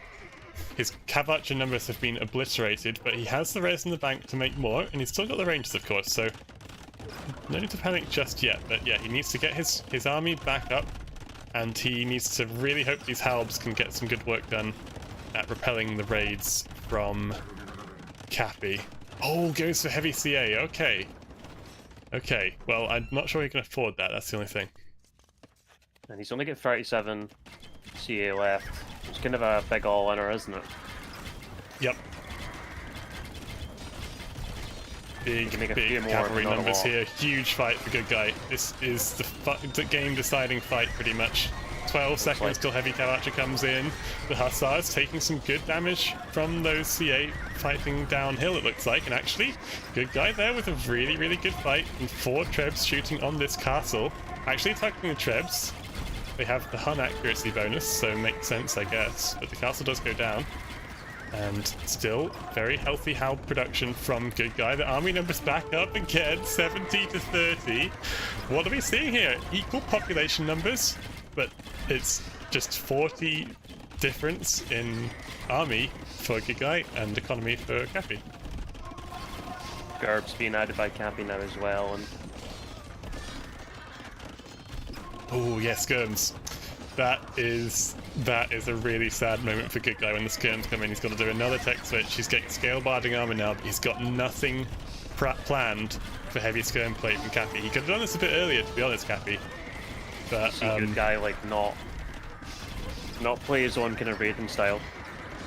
yeah, Cappy's played it how good guy usually does, because he's got into this CA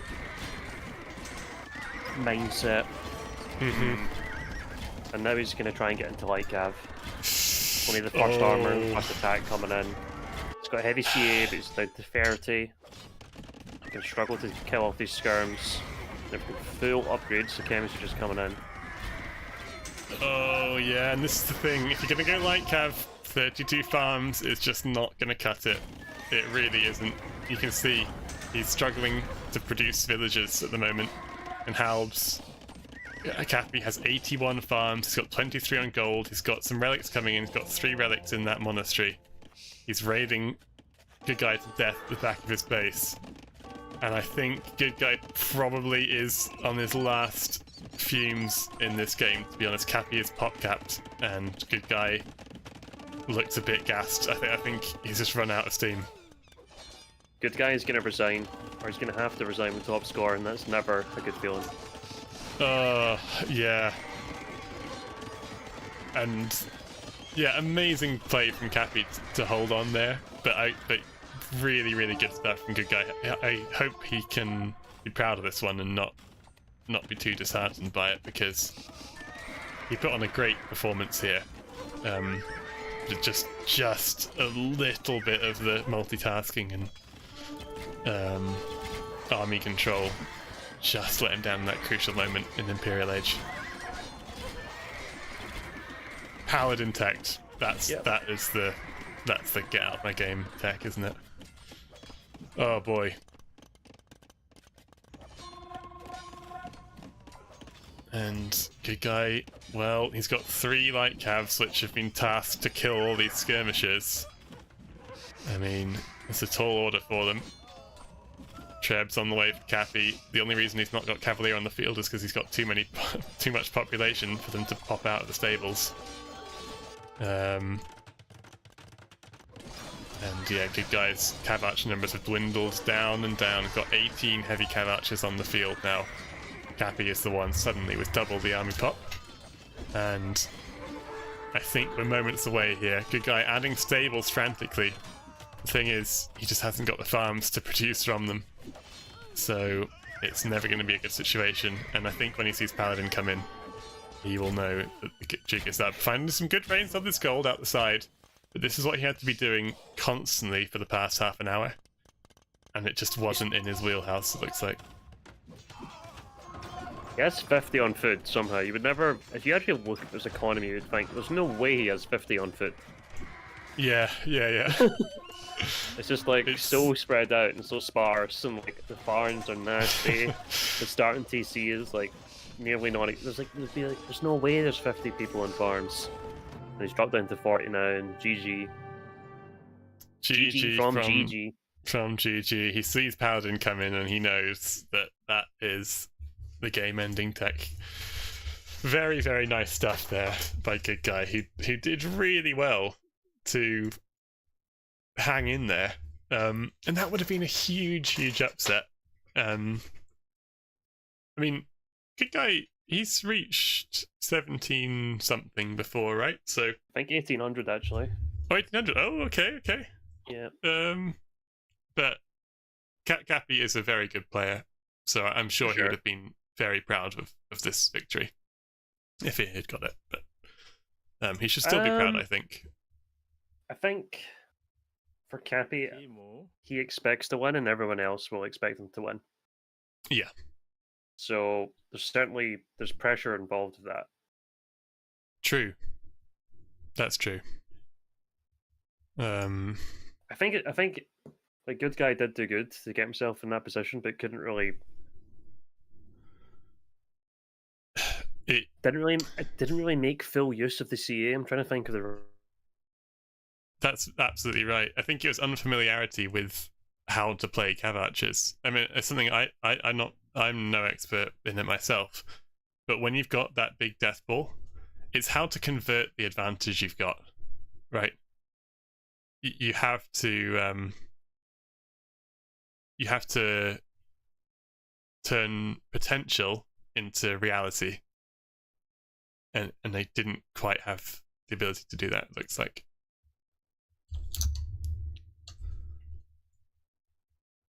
Yeah, but I think it still should still be a game for good guy to take confidence from.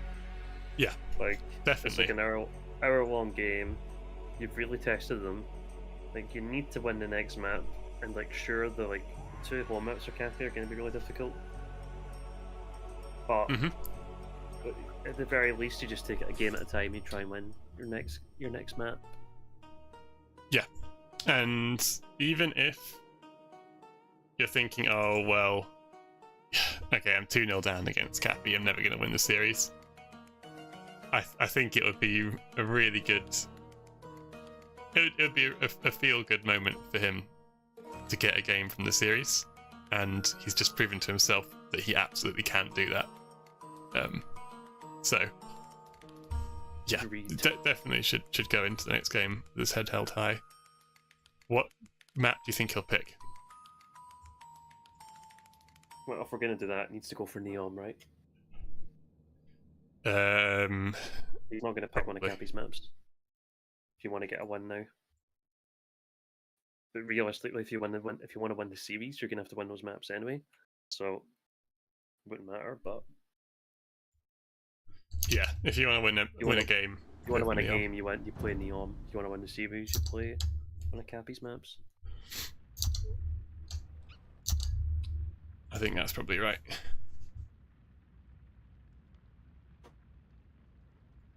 Looks like it will be Neon. I think they're still in the lobby though.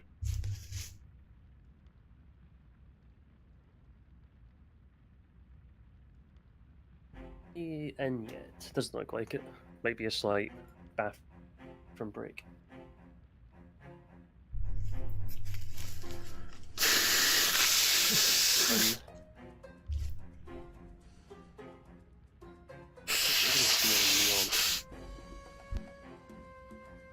Sorry, I thought I'd muted my mic.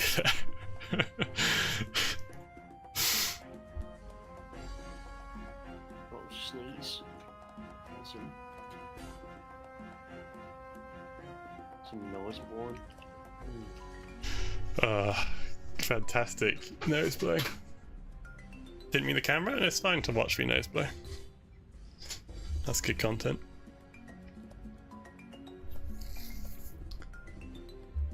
The show's not on stream. What are people saying in the chat? Aztecs for lame on fixed start locations map. Good point. We were talking about that on Cup, but we didn't see it. The boars are at the back though, right? The boars are at the back on Neon, so it's a bit harder to get the boars.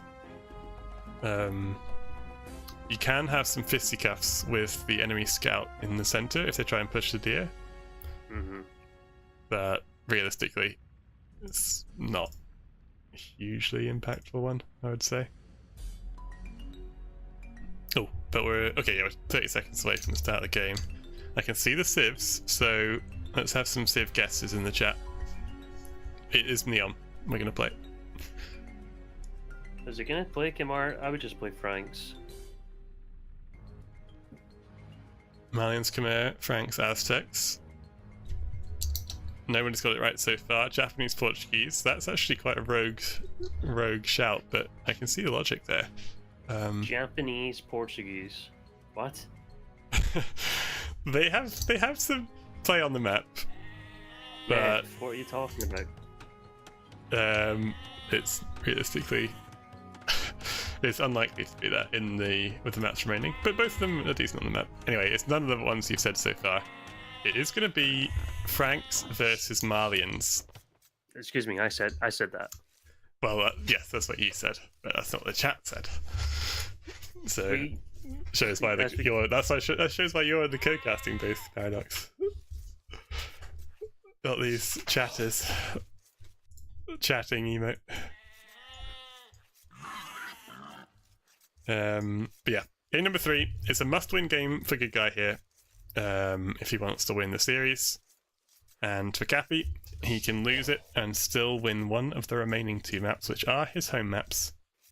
And on this game number 3, I'm playing on Neon, which is a fixed start map. It's a new one for this tournament. Well, not for this tournament, but it's a new one relatively new map, so there's definitely a chance to see some spice. And I think the thing which distinguishes this map is the fact it's got no stone, among other things, which might be why Cappy's gone for Franks. We could see a throwing axiom situation from a purchased castle, especially if good guy goes for heavy infantry play, which he might well want to do as the Malians.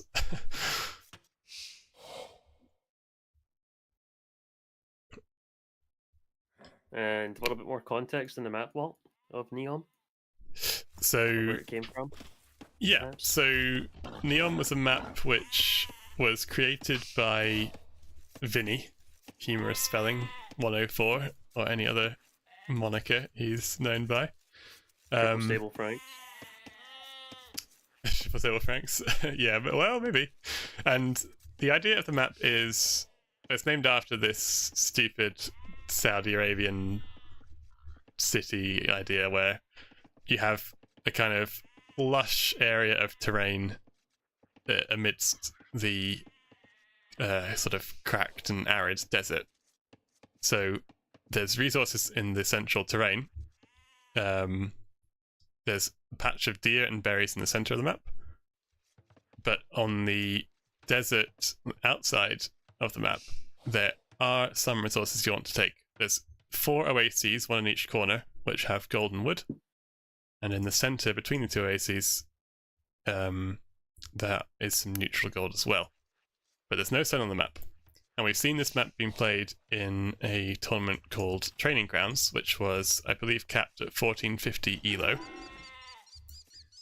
But this is the first time it's being debuted for a unrestricted ELO tournament. So that does mean that in Training Grounds we saw some interesting strats. A lot of play revolved around the use of early man-at-arms spikes to control the center of the map and mill or town center the deer and berries. And that's one way to play a rather slow infantry archer siege push down the center because you know where opponent's TC is. And then the other school of thought is you say, well, hang on a sec, there's gold on the outer edges of the map, and I know where your gold is too. So I'm going to play a civ like Franks, or we saw Mongols for step lances and so on. And they can go really wide, get a big boom off, and just harass and attack around the sides. So it's a really interesting map, I think, because it allows you to play it in a couple different play styles. And I'm yet to see a game on it which has been stale. I think it tends to produce interesting games with a clash of styles. And I think Franks vs Malians here will be a great example of 2 different styles on the map. Cappy's up. 19 pop. Yeah, good guy's gonna put 20. Good guy trading off some HP on Scout. And he made the barracks before the mill, but okay, the militia are coming now. Yeah, so this is exactly the sort of clash of styles thing. Good guy's going for the militia. I guess Man at Arms might follow this up. And Cappy will go for scouts, I presume. But if he forfeits the central control, good guy can give himself his economy a little bit of a boost by using the Man at Arms to secure himself the middle and place a mill there. So Cappy will have to try and find some damage around the sides here. You could also go for archers though, Cappy. I wonder. I mean, it's not on gold yet, so I don't think he's going to, but he might consider archers here. I mean, his gold's kind of in Narnia in comparison to good guy. Yeah, it is. He has that one at the back of his base. He's kind of walled it off though, so Yeah, it's still not great, but yeah. oh, and good guy's Good guy. feudal scout comes in quickly. Goes back to the hill. Oh yeah, Riled. Breakfast versus Rhea is a fantastic Neon game if you want to watch that one back. Stable 940 off of what did I say it was? Ooh. 18 pop. Only just going up. Kind of weird. That's pretty Little bit rough. weird. That's pretty rough, and he finds himself in a situation now where Good Guy's man-at-arms tech just completes. He's done a good job of small walling, but this is the problem, right? You're going scouts, and there's 3 man-at-arms in your base. Suddenly, it's getting quite hard to manage, and he sends a forward spearman, but Good Guy's got an archer on the way and a spearman of his own, so Good Guy's in a pretty good position right now. He can't get any damage done on this berry patch right now, but if he brings his archer to follow up, he could cause some nuisance here. Yeah, it's a shame he lost the scout to a wayward spear, I assume. Man-at-arms moving off. Archers are on the way now as well.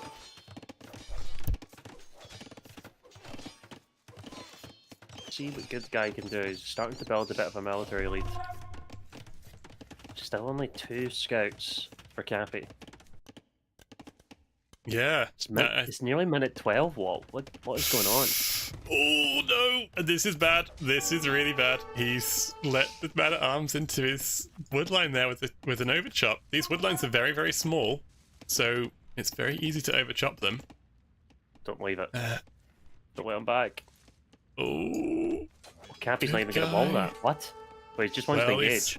Got his scouts there. He wants to take the fight now before the spearmen and archers come, which might be a wise choice, but Good Guy realizes his reinforcements are nearly here. Yeah, he'll nice just wait for those. Nice reaction. Traded a little bit of HP, but the man-at-arms still have a decent amount. Yeah, he's keeping these men-at-arms alive really nicely, and we see the range coming up for Cappy. He's forced into it. You have to answer the men-at-arms with something other than scouts, it feels like. And now they're going to batter down this house. Ville's coming to defend, but watch out, Cappy, because this is a really tough position. What else? Oh boy. And Good Guy being an absolute pest with Gotta this be archer. careful if his archer's coming over as well. Doesn't want him just to die. Yeah, Skirmisher might pop out and do some damage to this archer here. It's actually going the other way. And Good Guy, he's not going too aggressive. He could go for the middle and try and pick up the deer at this juncture, but he's not going for that right now. He's walling up at home. He's taking this little bit of security he has. I kind of like the approach.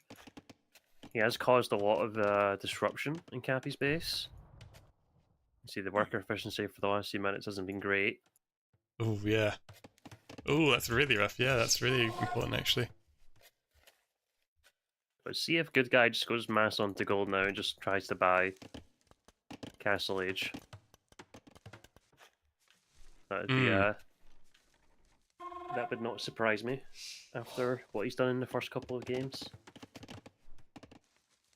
But he's, again, kind of similar to what happened the last game, a little bit passive and maybe perhaps giving his opponent a little bit too much respect. Yeah, I think that's probably fair. He's done a good job to keep the man-at-arms alive, though, and to keep his army alive in general. The thing is, scouts and skirms is a great double team, but having the man-at-arms mixed in with spearmen and archers... Malian man-at-arm, nonetheless. Oh, yeah, Malian man... Exactly, yeah, so these skirms are...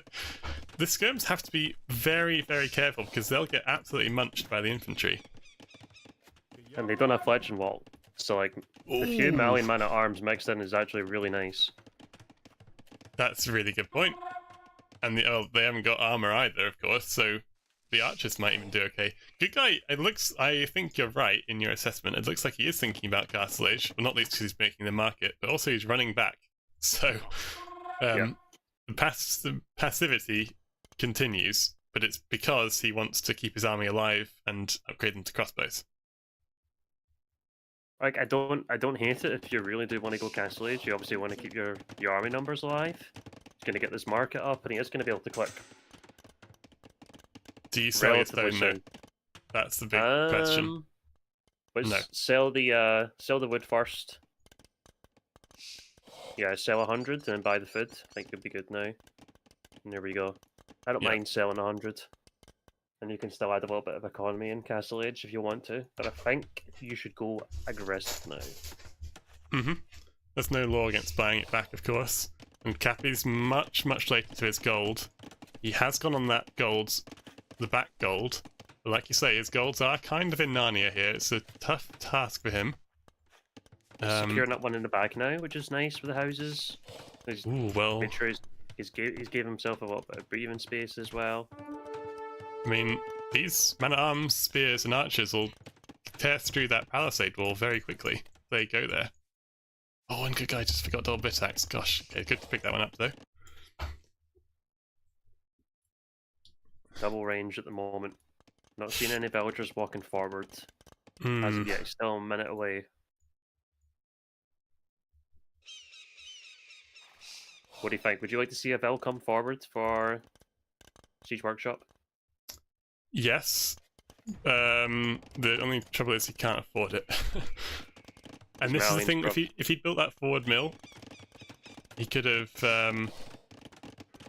saved himself a lot of farms by just taking deer in the middle. I think he has the map control to do so. I think by the time he'd be there as well, he could actually, like, he doesn't need to be placing more farms. Like, he would have afforded the Siege Workshop without too many issues, and he's probably going to get crossbow and bodkin as well.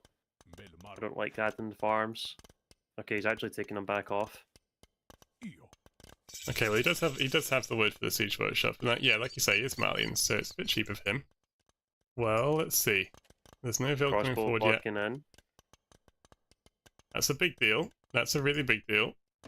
Cappy has to run back, gets +1 armor for the cavalry units. 2 minutes to the wall. Yeah, but Paradox, I think good guy needs to pull the trigger a little bit. Okay, Vil coming forward. This lady has the game in her hands, because if she can get well, actually a monastery would be good as well, but a Siege Workshop up and monk, siege, crossbows. Cappy can't defend from that right now.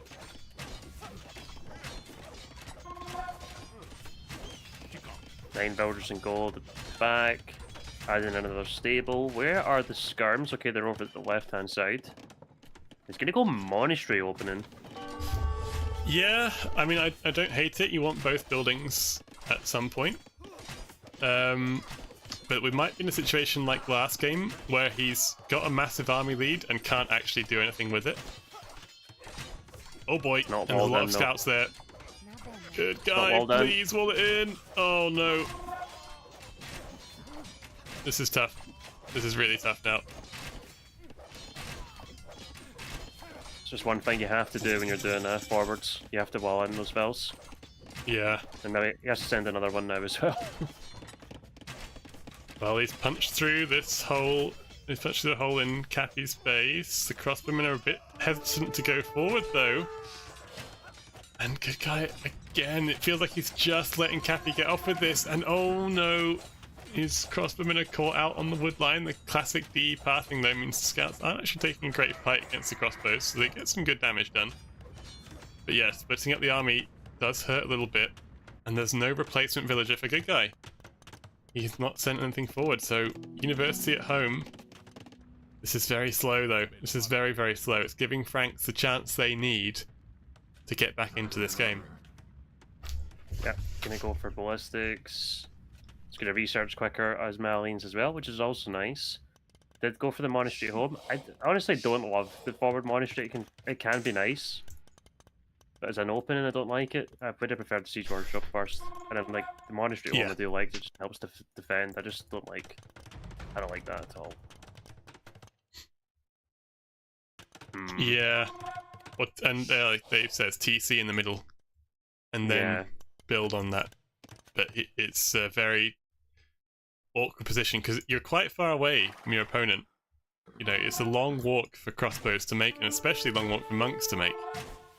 So you kind of want that forward base if that's your style. Cappy, on the other hand, he's got the mobile unit, so he can play from his base and send out his fast-moving cavalry to have a look at the sides. Is exactly what he's doing. He's exploring the oases at the same time right now. You can see that any Vils can try and build a TC there will be destroyed by those scouts. So good work from Cappy. Cappy, minute 26. Only just adding the Siege Workshop now. Yeah, very like- greedy from Cappy. Like, understandably so. Hmm. Like, where's the expos even been for good guy? What have they been threatening? Not a whole lot. He's gonna try and brutalize his way back in here. Still no sign of ballistics, despite the uni going up. Can't afford it. He buys a bit of wood now, so he can just about afford that upgrade, I guess. Actually, what did he spend that on? Not clear what he spent the wood on. The knights are going to come forward now. There is one monk in defense. Siege workshop is being placed and the Ville walled in this time, so a good adjustment there from good guy. Actually, never mind, he didn't tap the siege workshop. Yeah. Okay. Sheesh. That's the rough one. How? So obviously in good guys, he must have thought he tapped it. Yeah. Jeez. Oh dear. And now we've That's got rough. 16 knights. We're kind of at a point where Cappy, if he gets a nice round, will do very well. And he's got Scorpion just getting some nice chip damage. Also, another Yeah. monk's coming. 2 behind. Villagers coming now as well. Oh my goodness, the Scorpion's getting big damage done. Cappy can dive on these archers, even though they're in a bit of a choke point. It does not matter. The Scorpion is tearing through Mangonel as well to just absolutely ruin good guy's day. All the crossbowmen die. He's got a bit of a straggling army of monks, crossbows running across the field. But with all of his army dying, that is what you call a GG for GG. 3-0 to Cappy in this series. A very good game, especially game 2. But yeah, good guy should hold his head high, I think. Put on a good show there against a better opponent. And yeah, it was that just you could see the sort of difference in abilities there, but you could also see that good guy had some good moments, and he should be proud of what he was able to show here. Death and destruction of the Expo on the 4 there. Jeez. Yeah, let's having said all that, let's just watch back that Mangonel shot.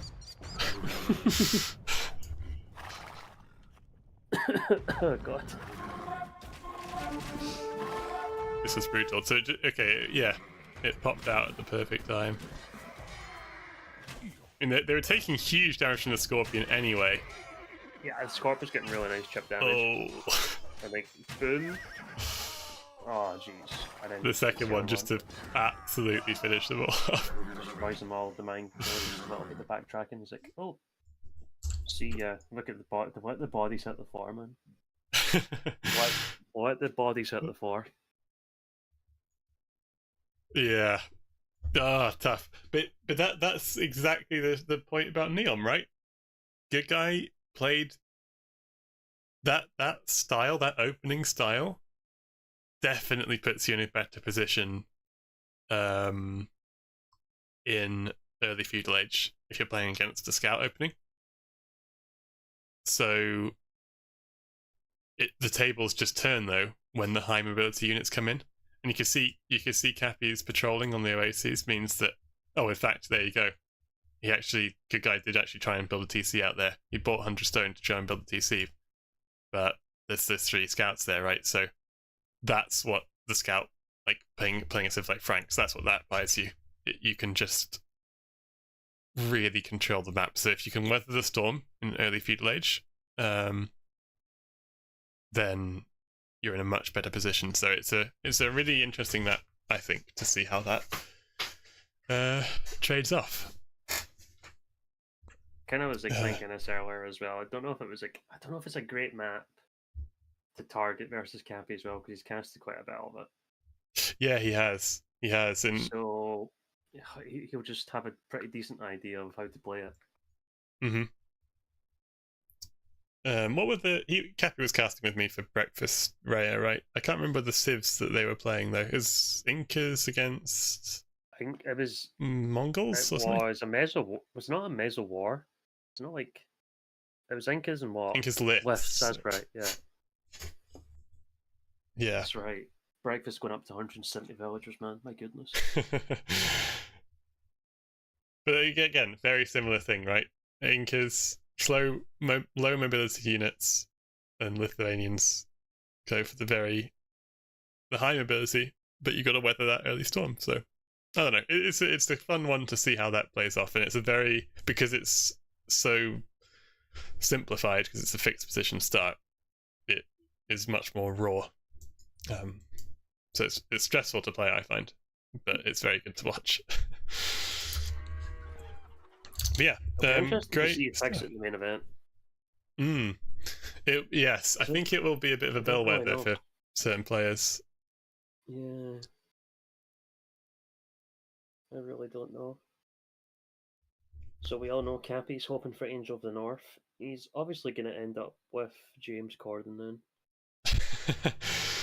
Oh, that is the short straw. Cappy gives me like Hermione Granger vibes, to be honest. Ooh, yes. That's true. Yeah, Cappy could be a good Hermione Granger. Or Basil Fawlty vibes.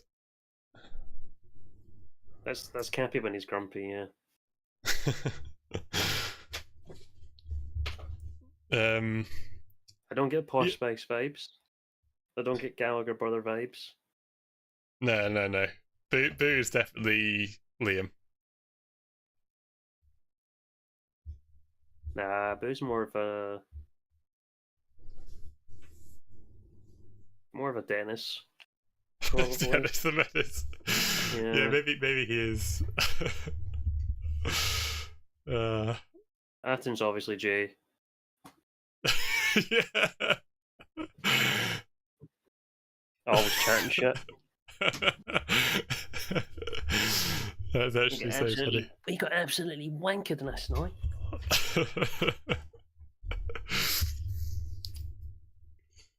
Angie's Lara triangle tits?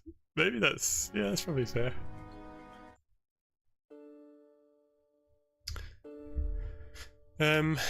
Okay. Well, thanks. Tomorrow then. Tomorrow, yeah. So thanks everyone for watching, and thanks Cappy for co-casting. It was really fun, actually. And yeah, it's good to distract from blowing my nose every 5 minutes. Did I say Cappy? Sorry, I meant Paradox. Sorry, Paradox. Congratulations, Cappy, for winning. It's Pete and totally tomorrow. Thanks guys, appreciate it. 18:30 GMT, which is that 5:30 every time? Oh god, it's actually 18:30 GMT. We're GMT +1 at the moment still. So that's 7:30, is it? I think so, yeah. The thing is though, oh actually no, that's fine. Yeah, 7:30 is fine. We're gonna do it live again, right? Okay.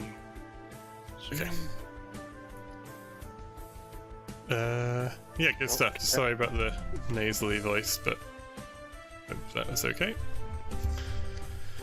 Likewise, congrats to Cappy then, and commiserations to our second favourite Scot. Oh, yeah. And yeah, I felt like if you accumulate the whole thing, you know, on a different day, could have definitely eked out that madness game. It was hanging on a knife edge.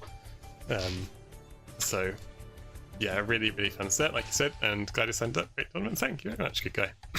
I'm very glad you signed up as well. Except the griefing in game 1. My goodness, we gotta have to talk about that.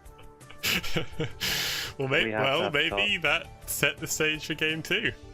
Just got it all out of his system. We did say that. Yeah, good stuff. Thanks everyone. I'll stop the stream now and see how that YouTube upload goes as well. So interesting to see how that works. Goodbye, everyone.